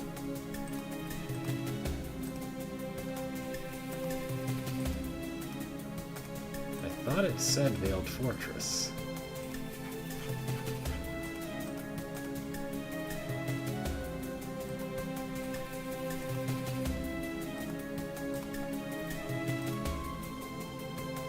Oh. I can just leave that way. What am I doing? This is not Veiled Fortress. It's just canonically near Veiled Fortress. I can just go this way and continue into the level. Okay. And having already cleared hey, there you are. Properly exited the spear level, I don't need to go back to do that. Here I am again. What that means, then, is that there is no putting off Red Snake's level. I'm back. Red Snake's level it is, then. Now that we have goblins, we have the key, so it's time to introduce the usual lock for that key. Hang on a second, I'm just cleaning up after myself a little bit. Okay. At last, the darkness was broken by a faint trickle of light, filtering down from somewhere far above. The air was cleaner too, with the stench of the goblin territory a long way behind. Beethro knew he must be getting closer to the surface, if only he could get through whatever horrors this level held in store. In truth, although he had come to Oist to get away for a while, he had already had enough of an adventure. Now he was looking forward to the trip back to Dugandy, a little feast to celebrate his return in the comfort of his own armchair and seeing his familiar things around him. He wasn't like some smiters, such as Nidbert, for example, who never seem to be content unless they're constantly on the move and seeing new places. Beethro had often remarked that Nidbert seemed to believe if he didn't keep moving, he would shrivel away until he shrank into nothing. And Beethro had no idea where he might have got a crazy notion like that. Oh. Alright, Viper's Nest. Wow, that's the biggest monster I've ever seen. That's a serpent, and trust me, they can be much bigger than that. The hard scales make them immune to all stabs, but they shrink if they can't move. I think I'll hide out here for a while. Good idea. You stay safe while I clean this place out. Character Yunhauf. We're not going to have his help for getting rid of these goblins. Is that... I said goblins. Snakes, not goblins. Did you know? Red serpents cannot move onto scrolls. You are perfectly safe from this one as long as you stand on a scroll. Honest. Alright.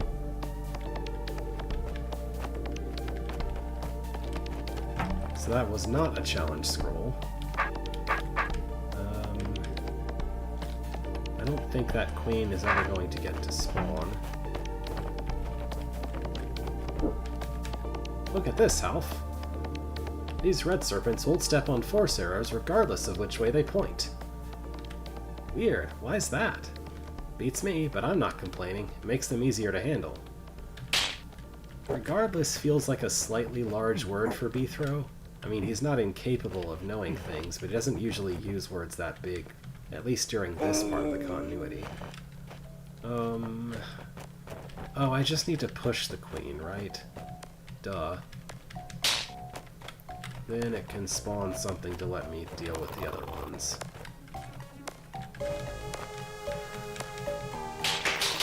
Okay.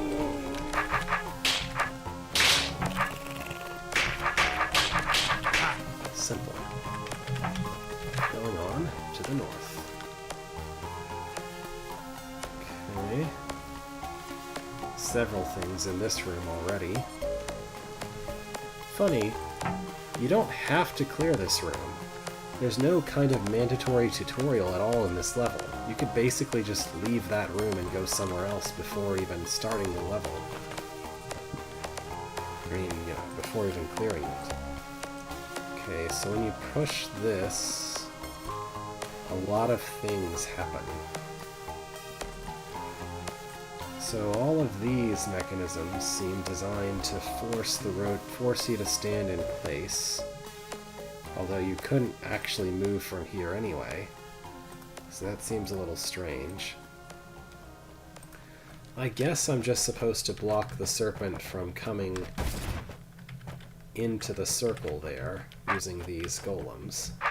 I don't think I need to do anything fancy like keep the golems alive. I just literally need to kill them in the right places to block the serpent. I think. Maybe... Okay, the roach traps are there to ensure that you don't use a golem to press the button. That makes sense.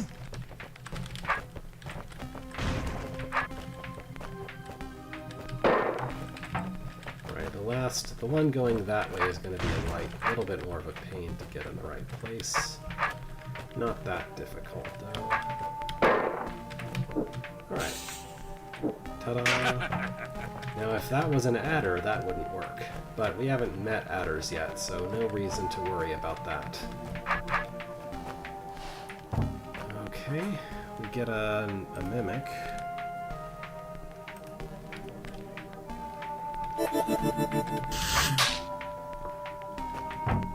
I have a feeling I'm gonna want the mimic to be there. I don't yet know why, though. Snake goes all the way through and it dies. Okay, I think the point is just that I need the snake's help for the mimic to get through.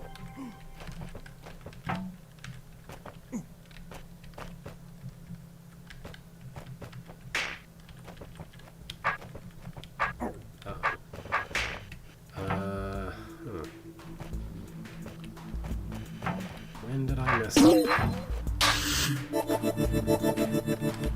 Maybe I want to be in this position instead?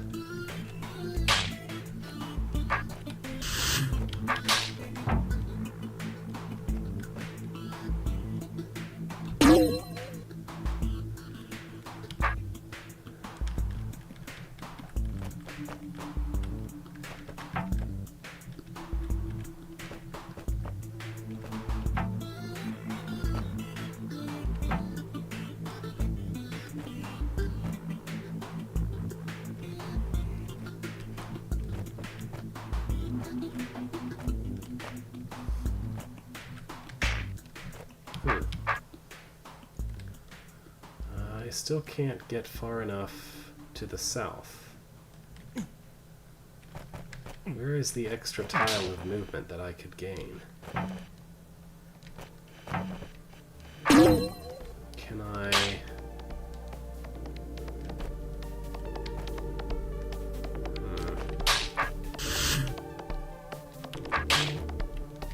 No.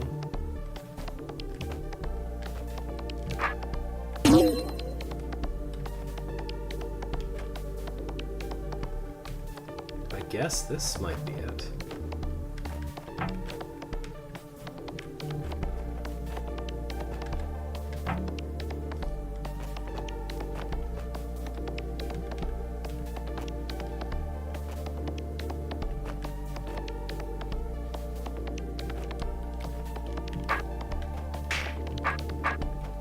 That's still not enough.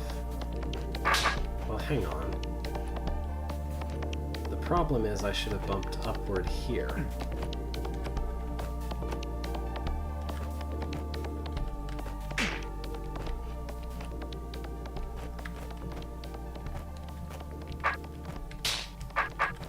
Okay.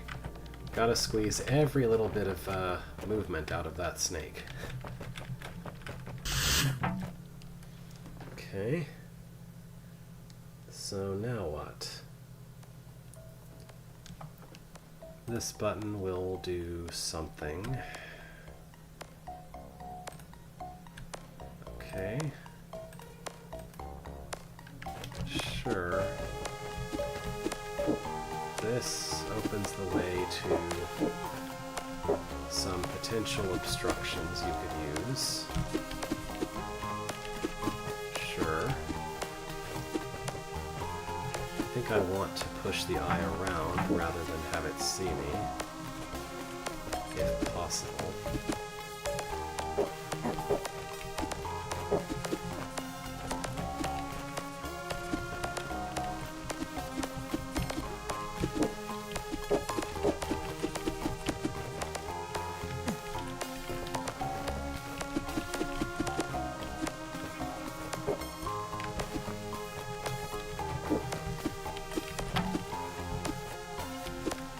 As far as I understand this room, the basic idea is stand still for a long time without letting a snake kill you. I think that's all there is to it.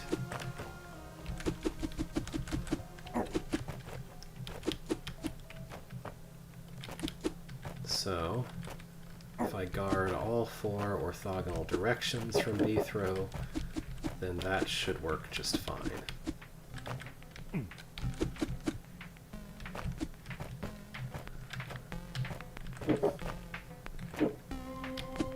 There we go.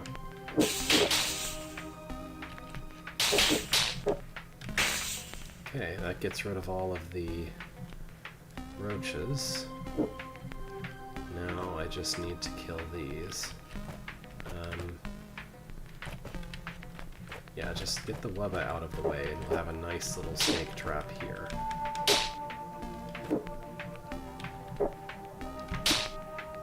any of them will cooperate enough to actually go in the trap, at least.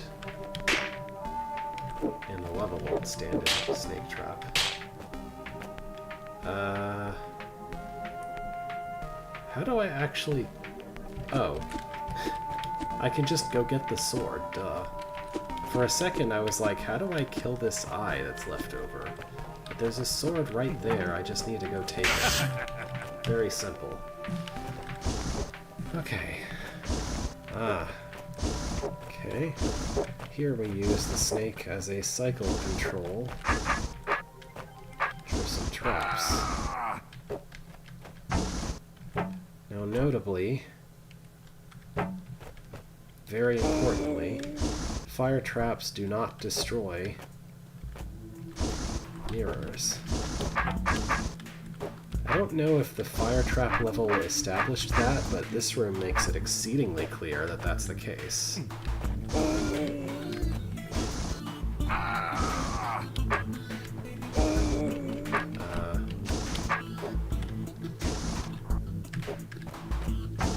There we go.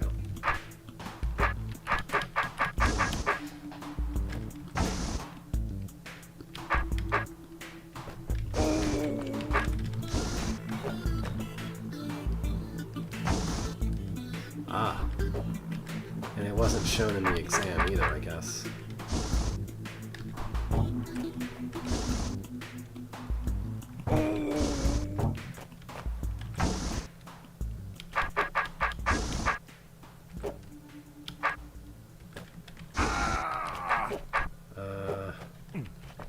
Guess I need to do this.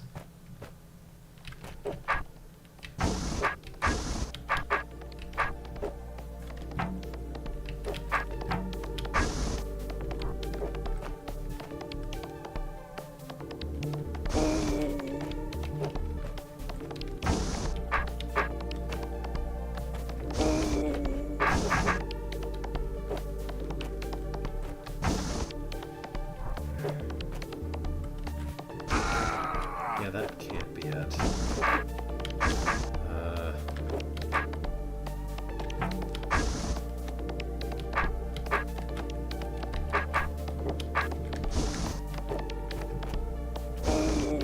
This part is tricky. I'm not sure what the best way through actually is.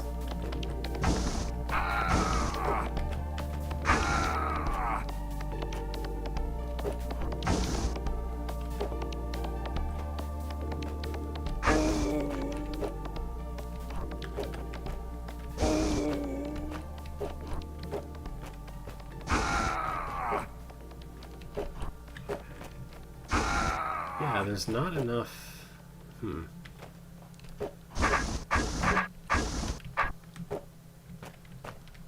Supposing that was out of the way...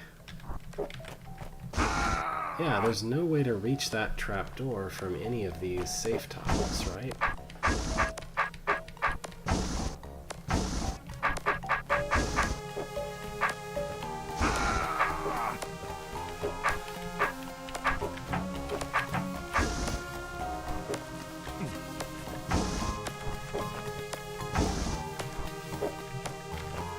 I can reach it from that safe tile, but that doesn't really matter for getting the mirror past here.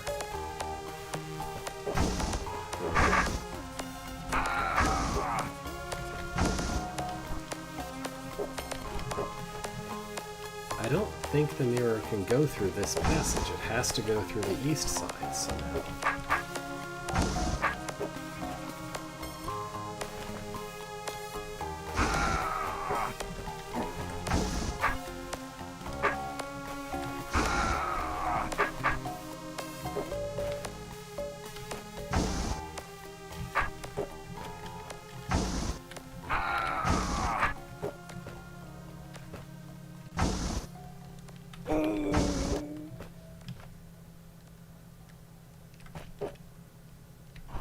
I guess this works.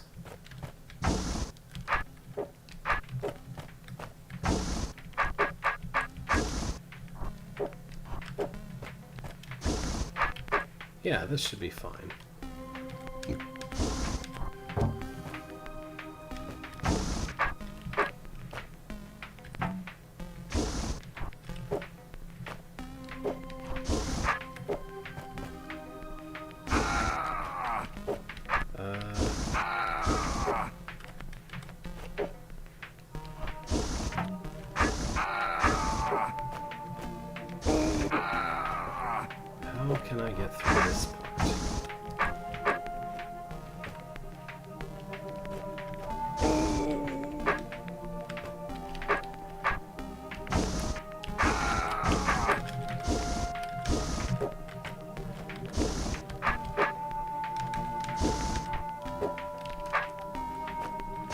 Okay, that works. And you can stop making the fire traps happen now. Oh, okay. What is going on here? We've got some orbs that don't do anything. The queen's way up in that part of the room.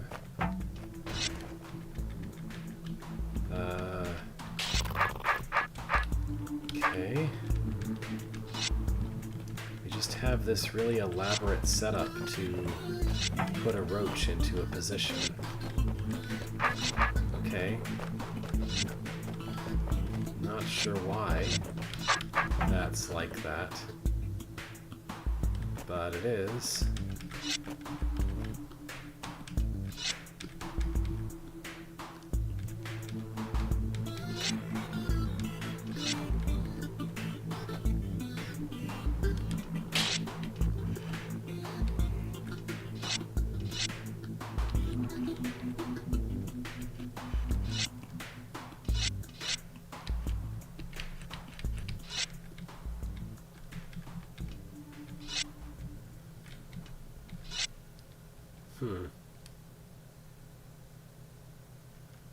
I don't know how this is supposed to work. Because where the roach could enter, I think the snake is always in one of the same two places when the spikes go up. The roach would probably have to be up against the snake immediately after the spikes go up for it to kill the snake before getting spiked. There's no way for the roach to go in and come back out.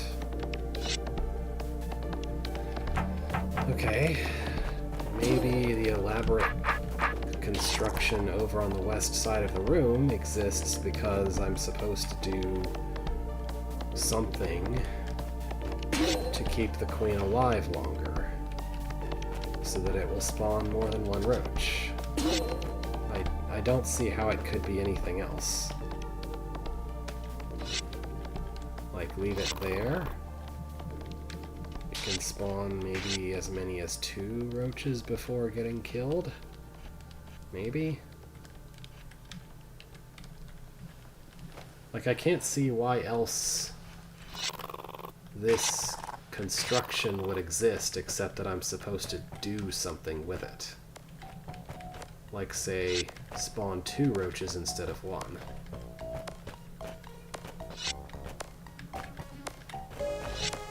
Like I just did. Now can I get both of them out? Hopefully.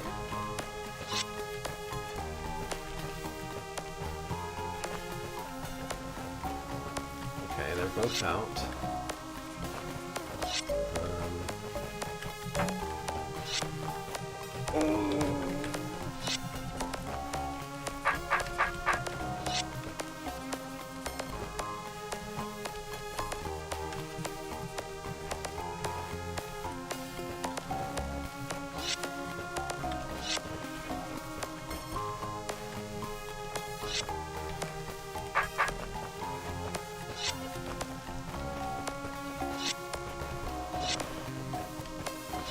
Probably making this part a lot more complicated than it needs to be.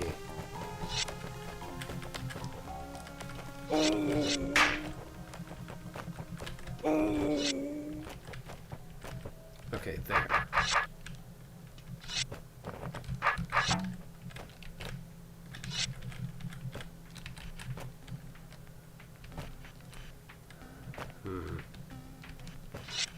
Maybe I want them both to go in at the same time? I don't think that's likely to be good, but also doesn't look really possible.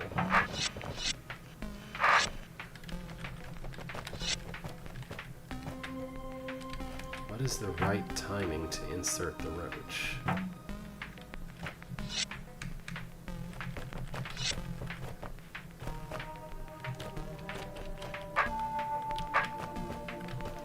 don't think this was actually a good place to put the other one.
Okay.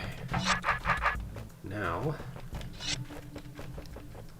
maybe I can do something.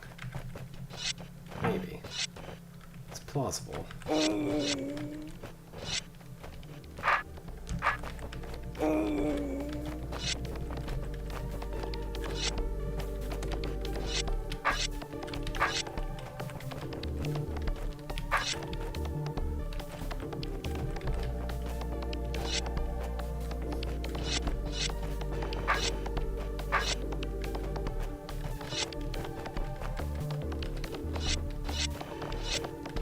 Even trying to do here?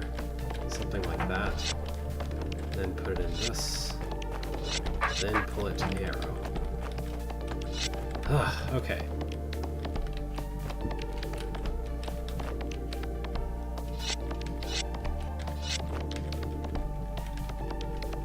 I think that is as much damage as one roach can hope to do. Then pull the other one up here. And try to do the same amount of damage again. Maybe I actually want to do it from the other side as well because of vertical preference stuff. I think that's what was tripping me up earlier. I always want to put the roach in on this side for vertical preference reasons. Okay, that's it. Weird mechanism just randomly in place. Have to look into that, and it turns out the reason for that was because you are supposed to manipulate the mechanism to make the queen spawn 2 instead of just 1 roach. Okay.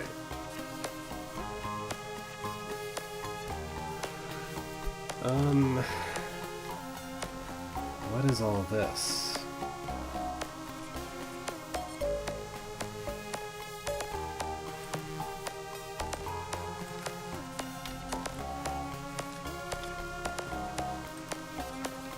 We can go in and out of this central area twice, it seems. We can stab all these, but I don't think I want to do that. Is it not my goal to just wake the eyes and make them get in the way of the snake? Is that not all I'm trying to do? Well...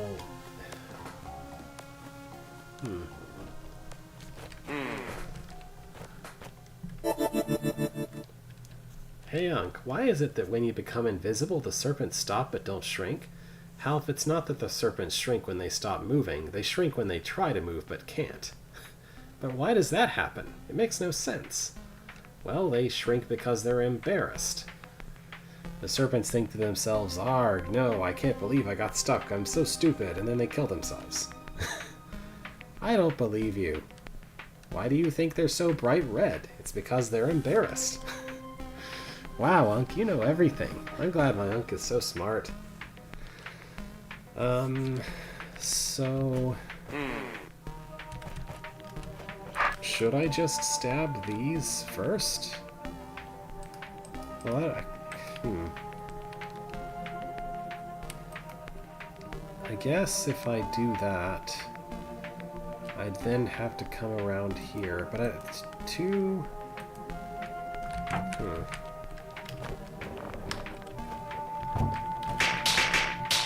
I feel like there's something I'm not understanding about this room, and maybe poking at it a little bit more will help me understand it better.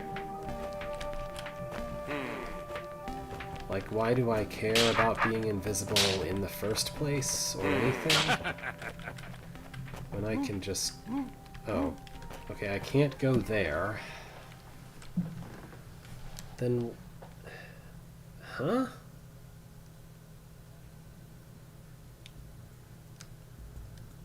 Okay, so the problem in this room is not actually the snake. The snake is fine, you can kill it easily enough. The problem is, how do you kill these eyes without them getting in this trap here? And I guess what I want to try to do is wake them in such a position where the snake is in their way. And then... okay. So I think I need to do this. And then...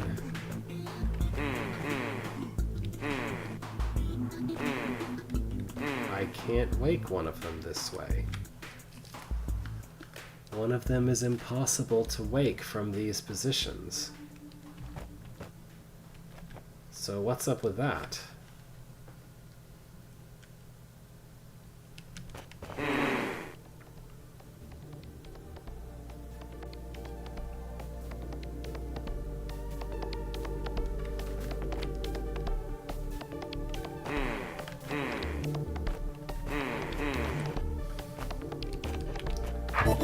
Maybe I'm supposed to do 2 passes?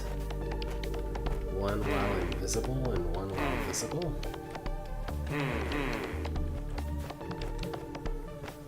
Well, I don't think that works either, does it? Maybe. Yeah, being visible, I can pull them through here without actually standing on the trapdoor.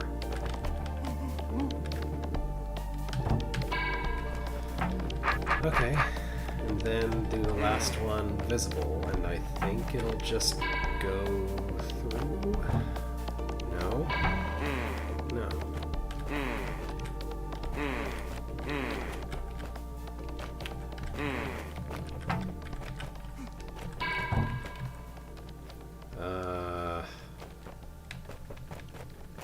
That's the best I know how to do.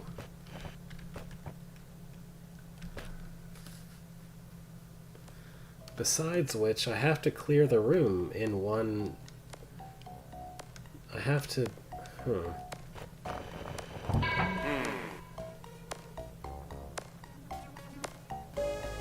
How is any of this supposed to work?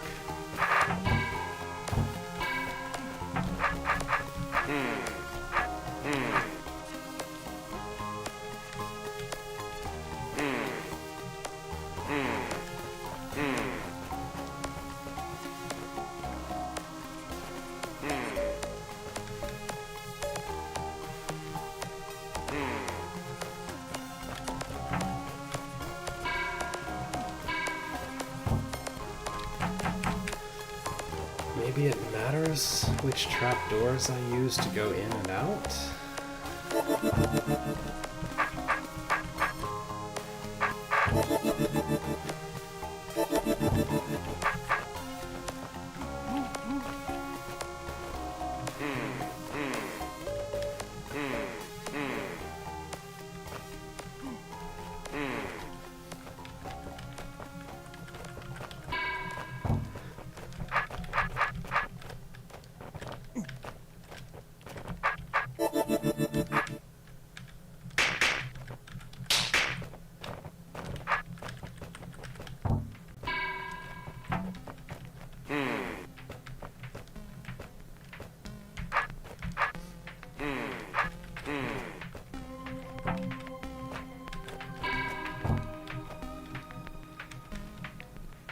Okay.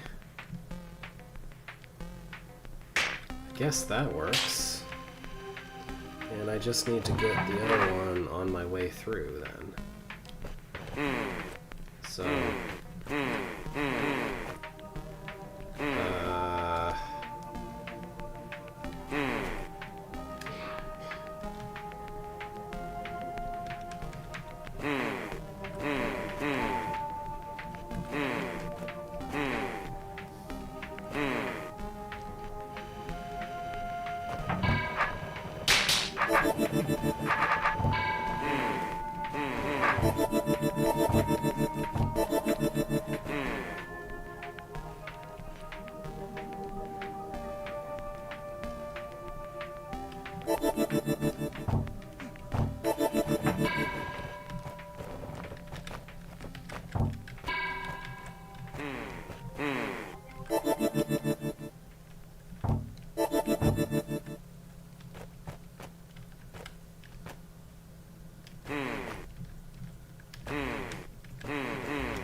This room is really, really weird.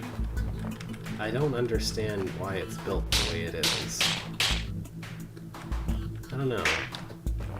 I don't feel particularly clever solving it, I just feel like I stumbled through and ran into the right way to do things eventually. I don't know. Something just off about it, I feel like.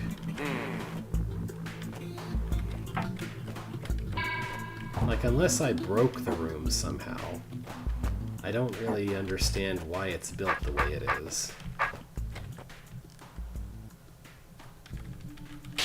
Like, hooray, that solved the room. Okay. I don't know.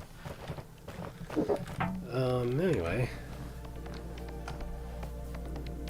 So in this room, you have to select which of these diagonal eyes to actually bring with you.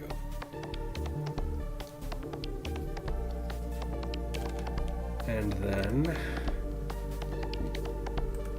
you do something.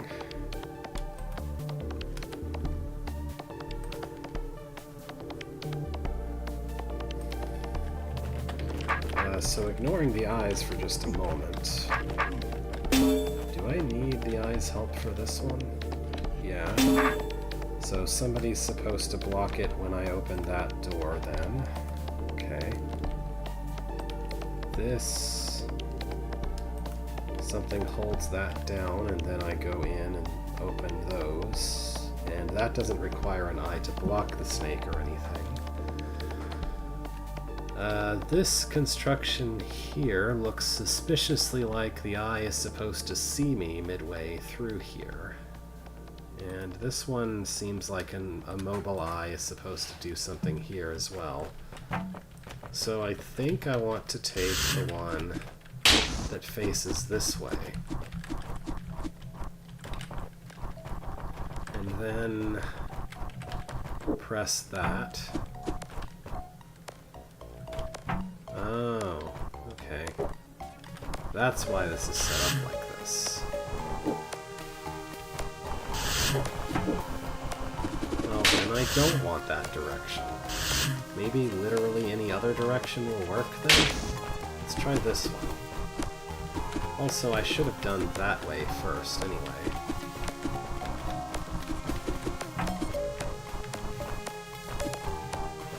I guess it matters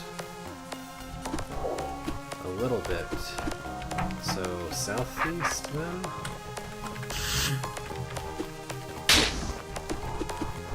Let's try one that's facing southeast.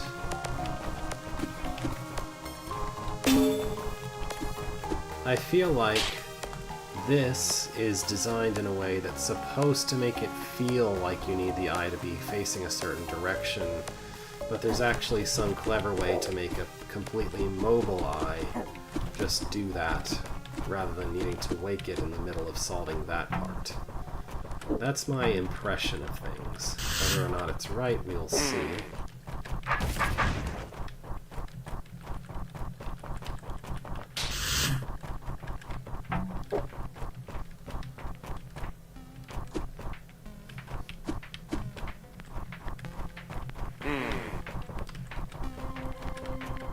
Like, could I not just...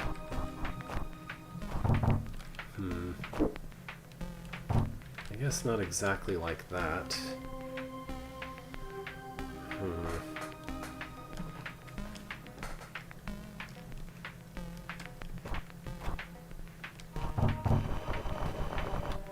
Oh, wait. Maybe I shouldn't stand on that button, but rather you should.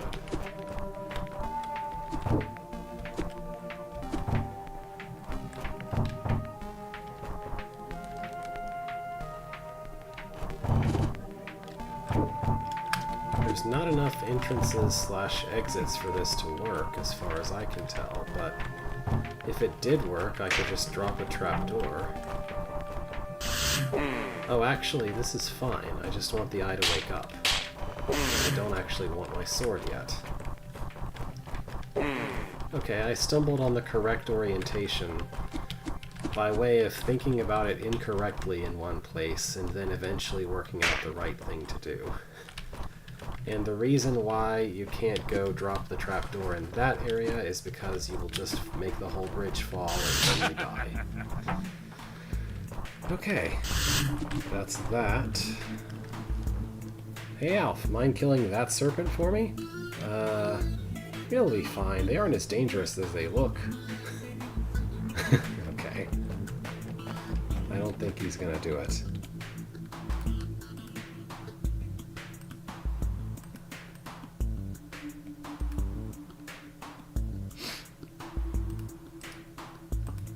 Oh, that's actually a proper young Half, though. It's not a character young Half. But I also don't think it's reachable. Oh, wait. Okay, I just need to tell him to open the door. Going. There you go. That wasn't so scary, was it? Follow me. Yep. ... Okay, so this room is about No using problem. Half to kill snakes. Got it. Going. Just, you know, don't wind up with a baked Half.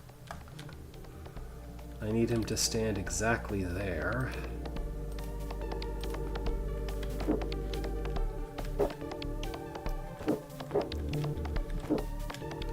So I'd like him to start out trying to go that way. Going.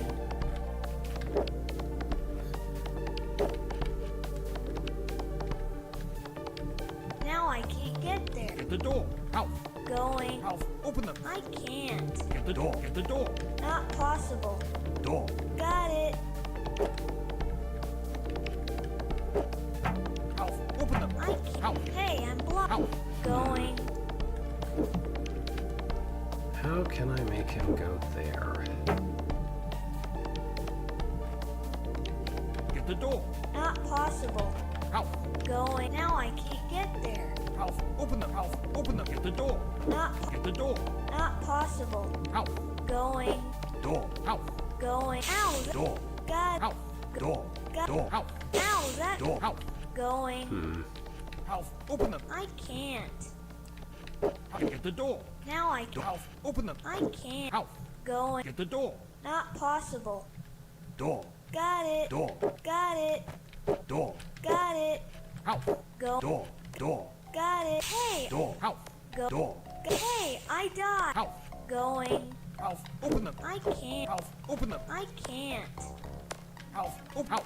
Going. Hey, I died. Alf. Going. Alf. Going. Door. Got it. Alf, open them. Ow. Alf, open them. I. Alf. Hey. Door. Alf, open them. I Get the door. can't. Not possible. I'm not exactly sure how to do this. I know that I need to make Half put his home right here. That's the only way for this to work. Door. Got it. Hey, I died. Alf. Going. Alf. Going. Door. Got it. Hey, I died. Alf. Going. Alf. Going. Door. Got it. door. Got it. Now I can't get there. Ow. Going. Hey, I'm blocked. But there we go. Ha. Okay. See, Half? Nothing to worry about. Mind helping me out in the rest of the area? No thanks. I think I'll stick around here. Suit yourself. Okay. Snakes are extremely dangerous to Beethro, but not to Half. That is the lesson of the place. Here is about ortho squares, it looks like.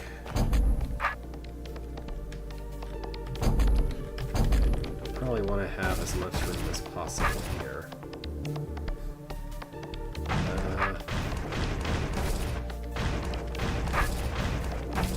What actually am I trying to do in this room?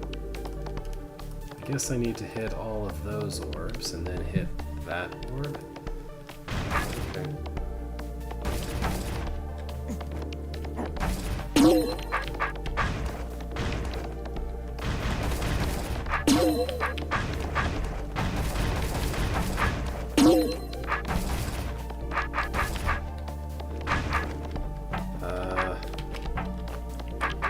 Did I break it?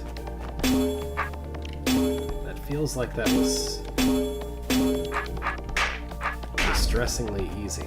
I think I maybe accidentally broke it. This feels like a room that would have worked better with a brain snake that could actually always get to you. As it is, I just kind of blundered into making the snake go back the other way. I never needed to use the diagonal movement on these bridge tiles at all. Oh well. So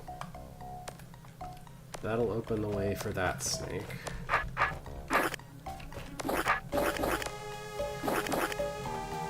You basically just need to block the snakes with a mud baby or such. Right?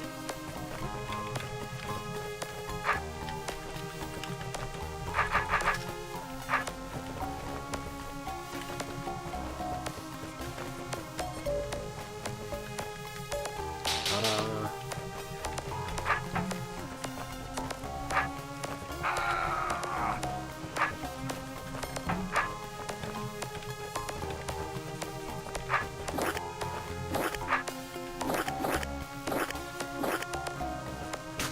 That's a perfectly fine trap built into the mud right there.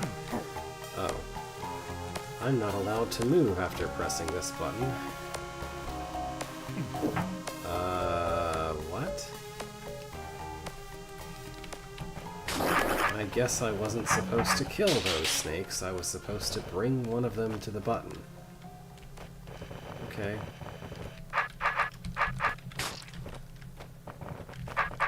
So let's make a snake trap out of mud like I did before. Yeah, like that. Then let these snakes out and force one of them to push this button for me. And then the others can all die to the trap that I made earlier, once I guide them to it.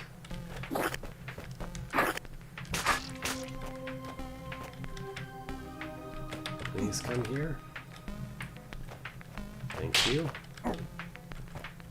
Please come here.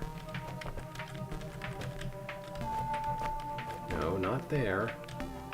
Thank you. Thank you.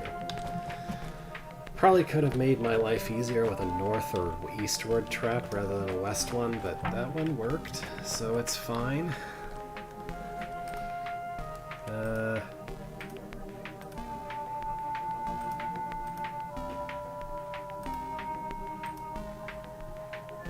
I think this room is make the snake short enough without making it too short. I think that's what this is saying to do. We're also going to need the snake's help to survive this here, right? So, come on, snake.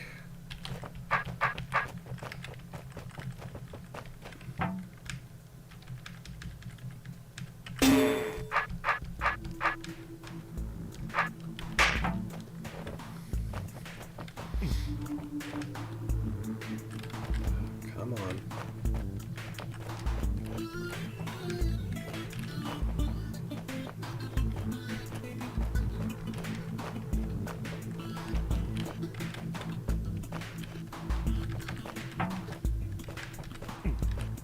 Not quite what I wanted. No, don't go all the way to the north, please. Not all the way to the north, please. Okay, there. Maybe. Not exactly, but something like that.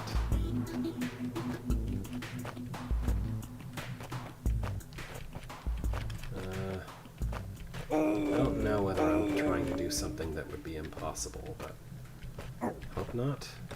Yeah, that's what I wanted to do.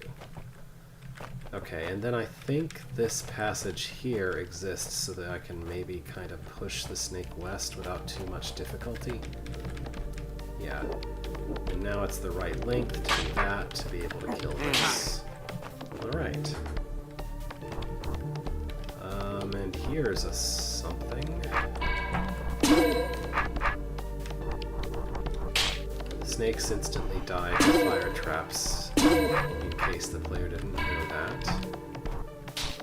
I think the goal is to not let it die instantly to fire traps, maybe. So that timing was wrong, I guess. Or I don't know, it's in like a 10-tile roundabout, so there's no actual way for it to be there in a different timing. So you just need to stand here.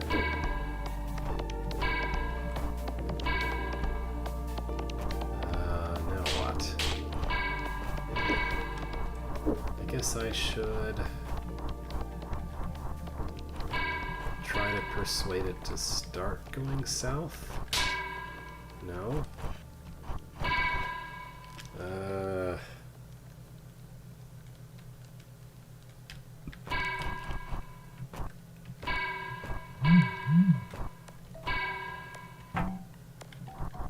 Need to be here.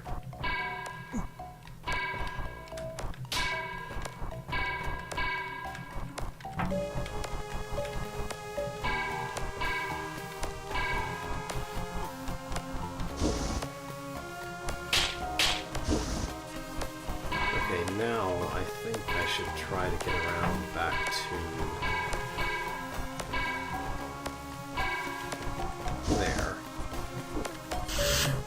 Silly snakes. Stand behind them so they can't see me and they just keep on moving away. I bet it works with rattlesnakes too. They're all the same. I thought we had it pretty clear established that that works with rattlesnakes already.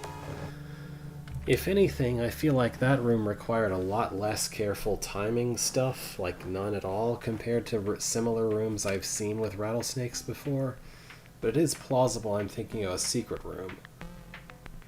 Or something like that. Okay, what's the goal here? There's a bunch of seep in that area, which it looks like I should just be able to stab? No, maybe not.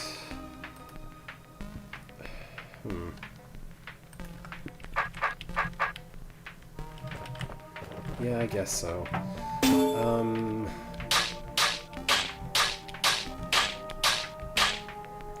Okay, so the point of this, I think, is, hey, a snake that's on a door prevents seep from moving through the door. Because, as usual, monsters can't be on monsters.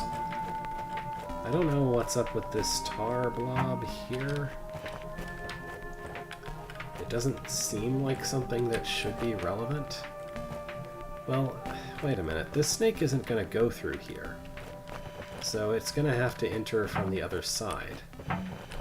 Okay, maybe I could just make a straight shot through the tar blob and make it go through there.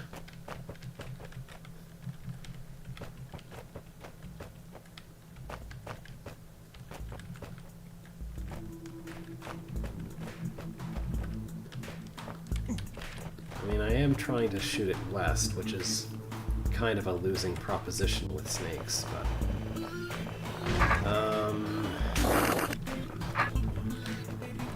maybe I can make a corner so that it will go north more easily and then be forced west.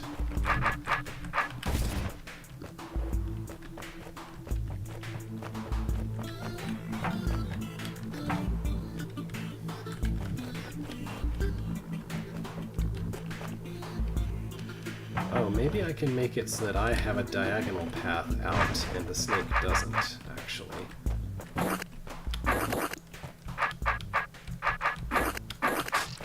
There we go.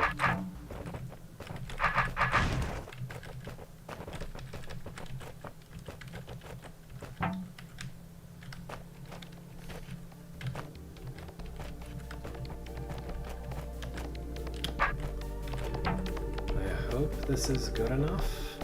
Oh. No, it'll just go completely the wrong direction now. That's great. I guess I have my timing wrong or something.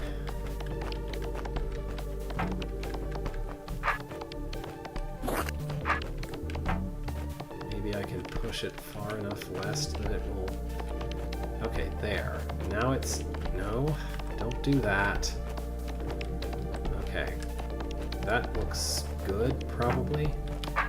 I just need to wait for it to be in position. Hit the orb.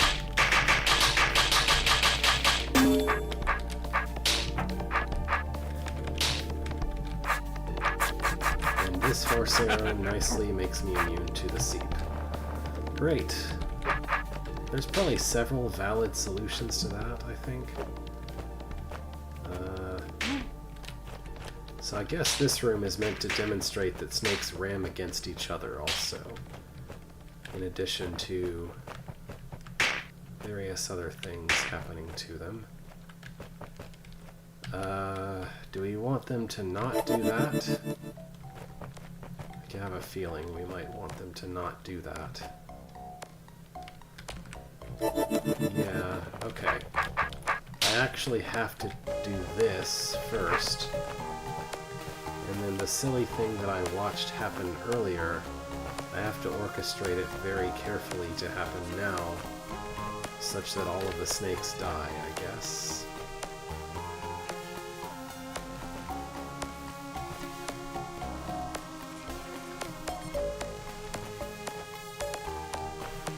Maybe.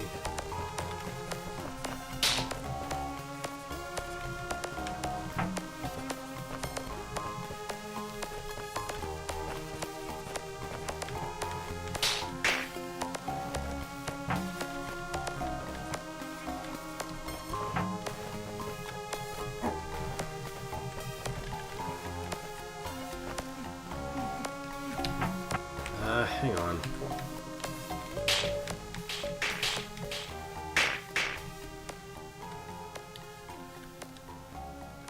Yeah.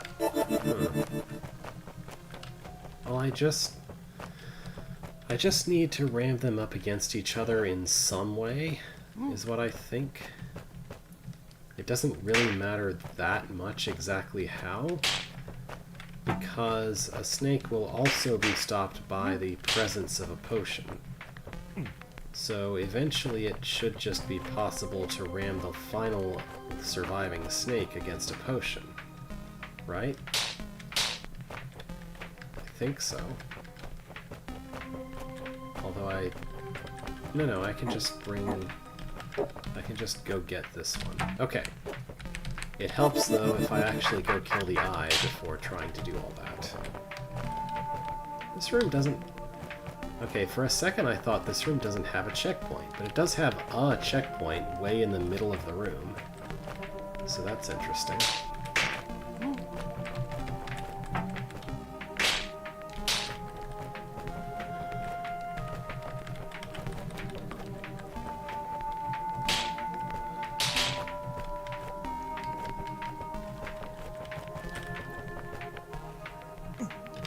Okay, so just don't take the invisibility potion back.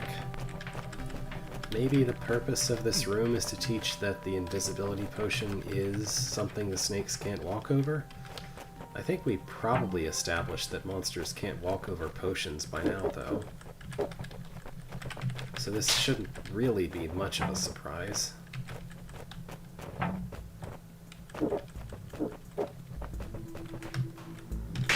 And there we go.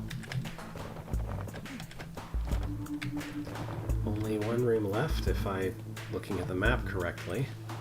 Look at that nice map art. This big blob in the middle with like some attachments on the various sides. I'd be surprised if this level has a secret room, but it might.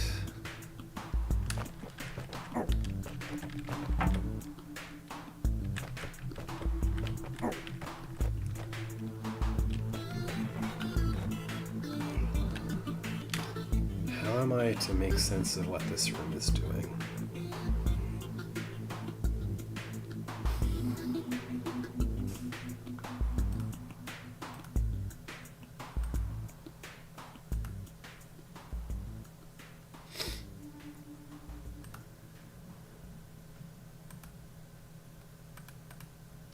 Okay. So the goal here, I think, is that a snake which I can't do anything to manipulate needs to traverse to a very specific location without dying in the process. And the only tool I have is that before releasing the snake, I can pull some levers around. Like, I don't have that much control over the Wubba's positions exactly because of where I'm allowed to go, but I can try to pull Wubba's around, I guess.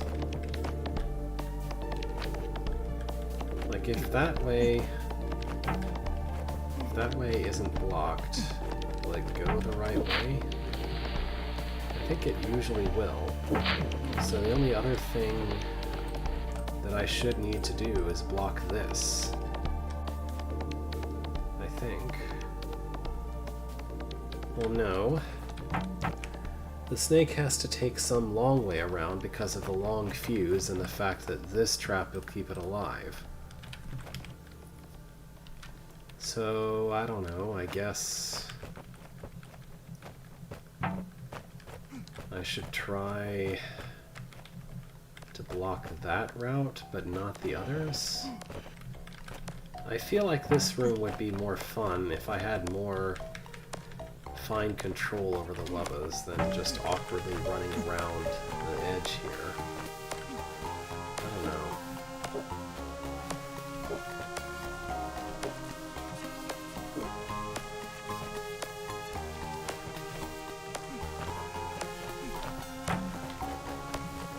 Because this feels interminably awkward.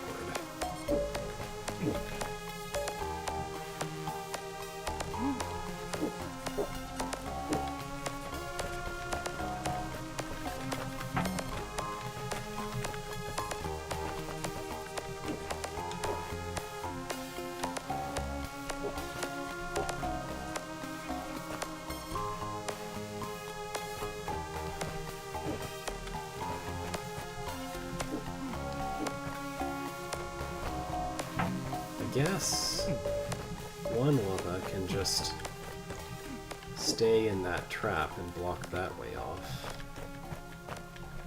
And that's probably fine.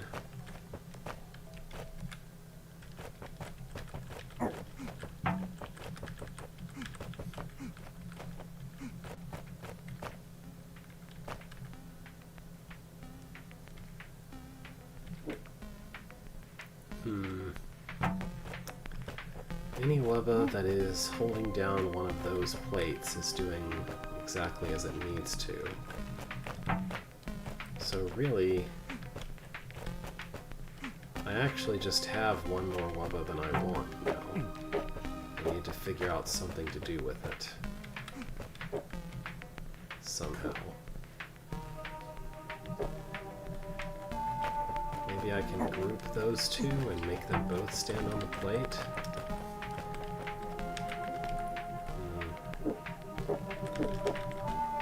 From the other side. And of course, the south one that I need to stay in a very specific place has been messed up already. No, that standing on the button makes it...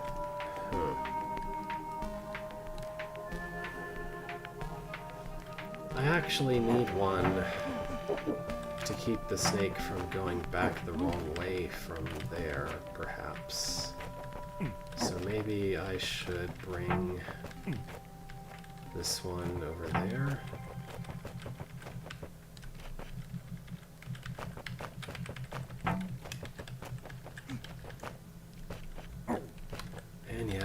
spawns in completely the wrong place now and has to be pulled back over somehow.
Getting every single one of these to all stay where they're supposed to go is really, really annoying.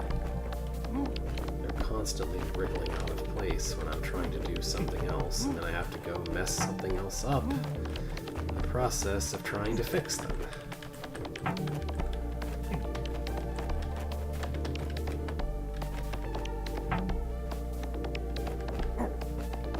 Okay, maybe I can make this work.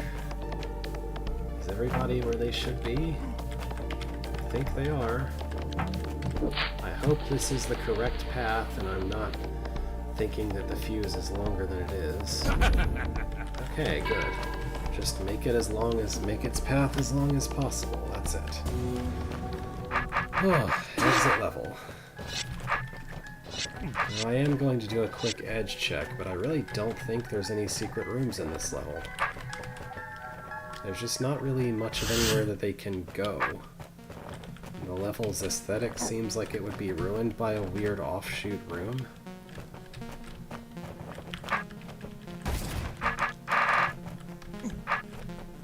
The lighting on this one tile right here is different from its adjacent tiles. That's weird. Oh, well, never mind. Here's something.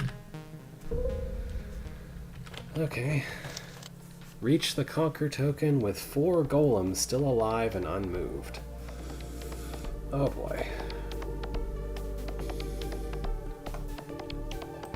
So, reaching the Conquer token requires pressing this orb, and then the snake reaching this button, without touching any of those. Okay. This is indeed a hard version of the room that I just came from. So, 4 out of 8. So I'm supposed to use 4 of them and leave 4 of them alone. Well, okay, first of all, if I don't do anything, the snake will do that.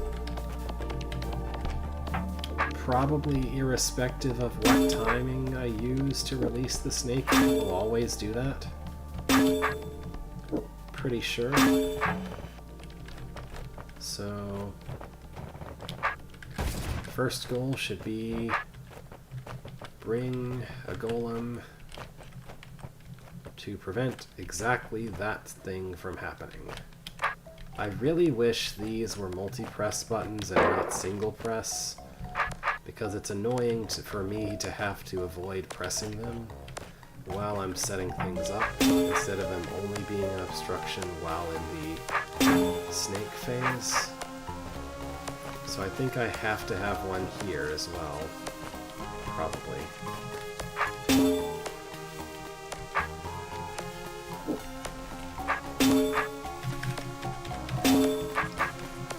Yeah, irrespective of timing, the snake is definitely going to keep doing that.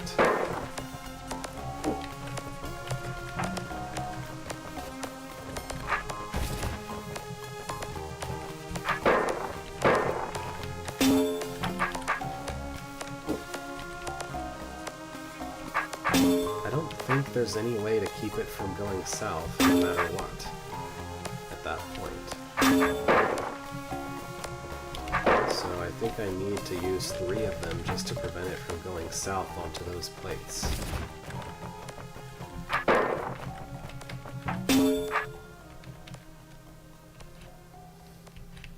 Now this is definitely something I should be able to control with timing. Because there should be a timing where it wants to keep going south there instead of trying to go east. There should be a timing where it wants to go south. Okay. Okay. So do exactly that, but have a pile right there where my sword was. And that's the challenge solution. Not too bad, honestly.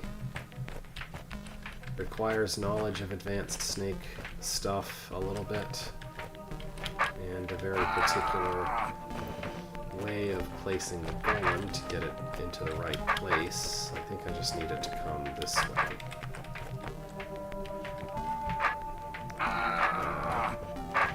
Maybe not. How can I make a golem stand in that exact spot?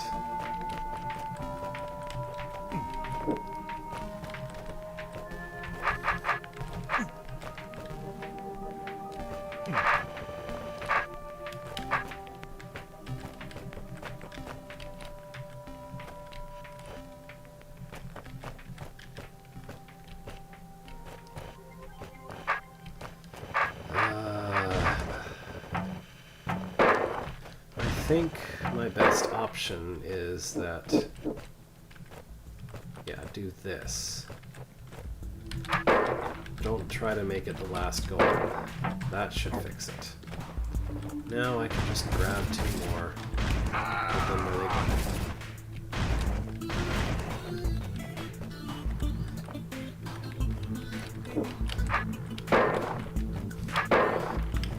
And make sure to trial and error the correct timing into place again. Not that. Maybe now? No. Next one? Yes. No? Wait. Really? Okay, try the next one. Try the next one. There we go. Hooray.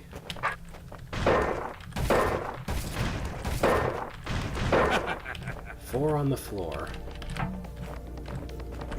Alright, so I found a secret room in the edges of this level, despite thinking that it seemed like it wouldn't have any. I guess I had better check the rest of the edges of this level then, just in case.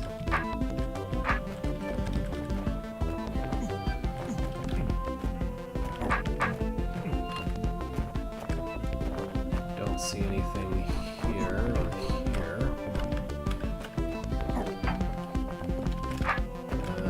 Nothing to this room. There's definitely something going on with the lighting, like there's more darkness on the walls that are farther in.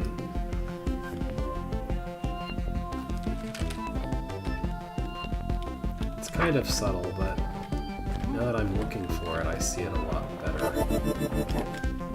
Okay, nothing there. I think I started in this side, so... I haven't touched every single piece of wall with my sword, but it sure feels like I found the only secret room in the level. I don't see anywhere else where things look suspicious, at least. Alright. I'll say that's good enough. I'm not going to venture into a new level at this point, but I do want to go get credit for clearing this level and poke my head forward a tiny bit. Come on. Okay. Just to see if this is the end of this level or not. So actually, that entire level didn't feature a single goblin. This is our very first introduction of Push Goblin into Snake puzzle.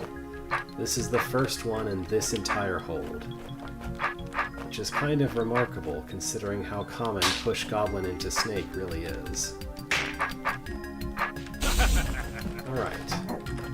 I'm gonna poke my head up. I want to see whether this is the last of the levels of this tier. Not quite. Looks like we're doing clone potions next, and that's the last thing? Well, no, the clone potions just don't have a companion level like the previous couple of blocking levels do. So, clone potions next time. What did I miss? Let's go take a checkpoint here, and next time I will begin with cloning potions level.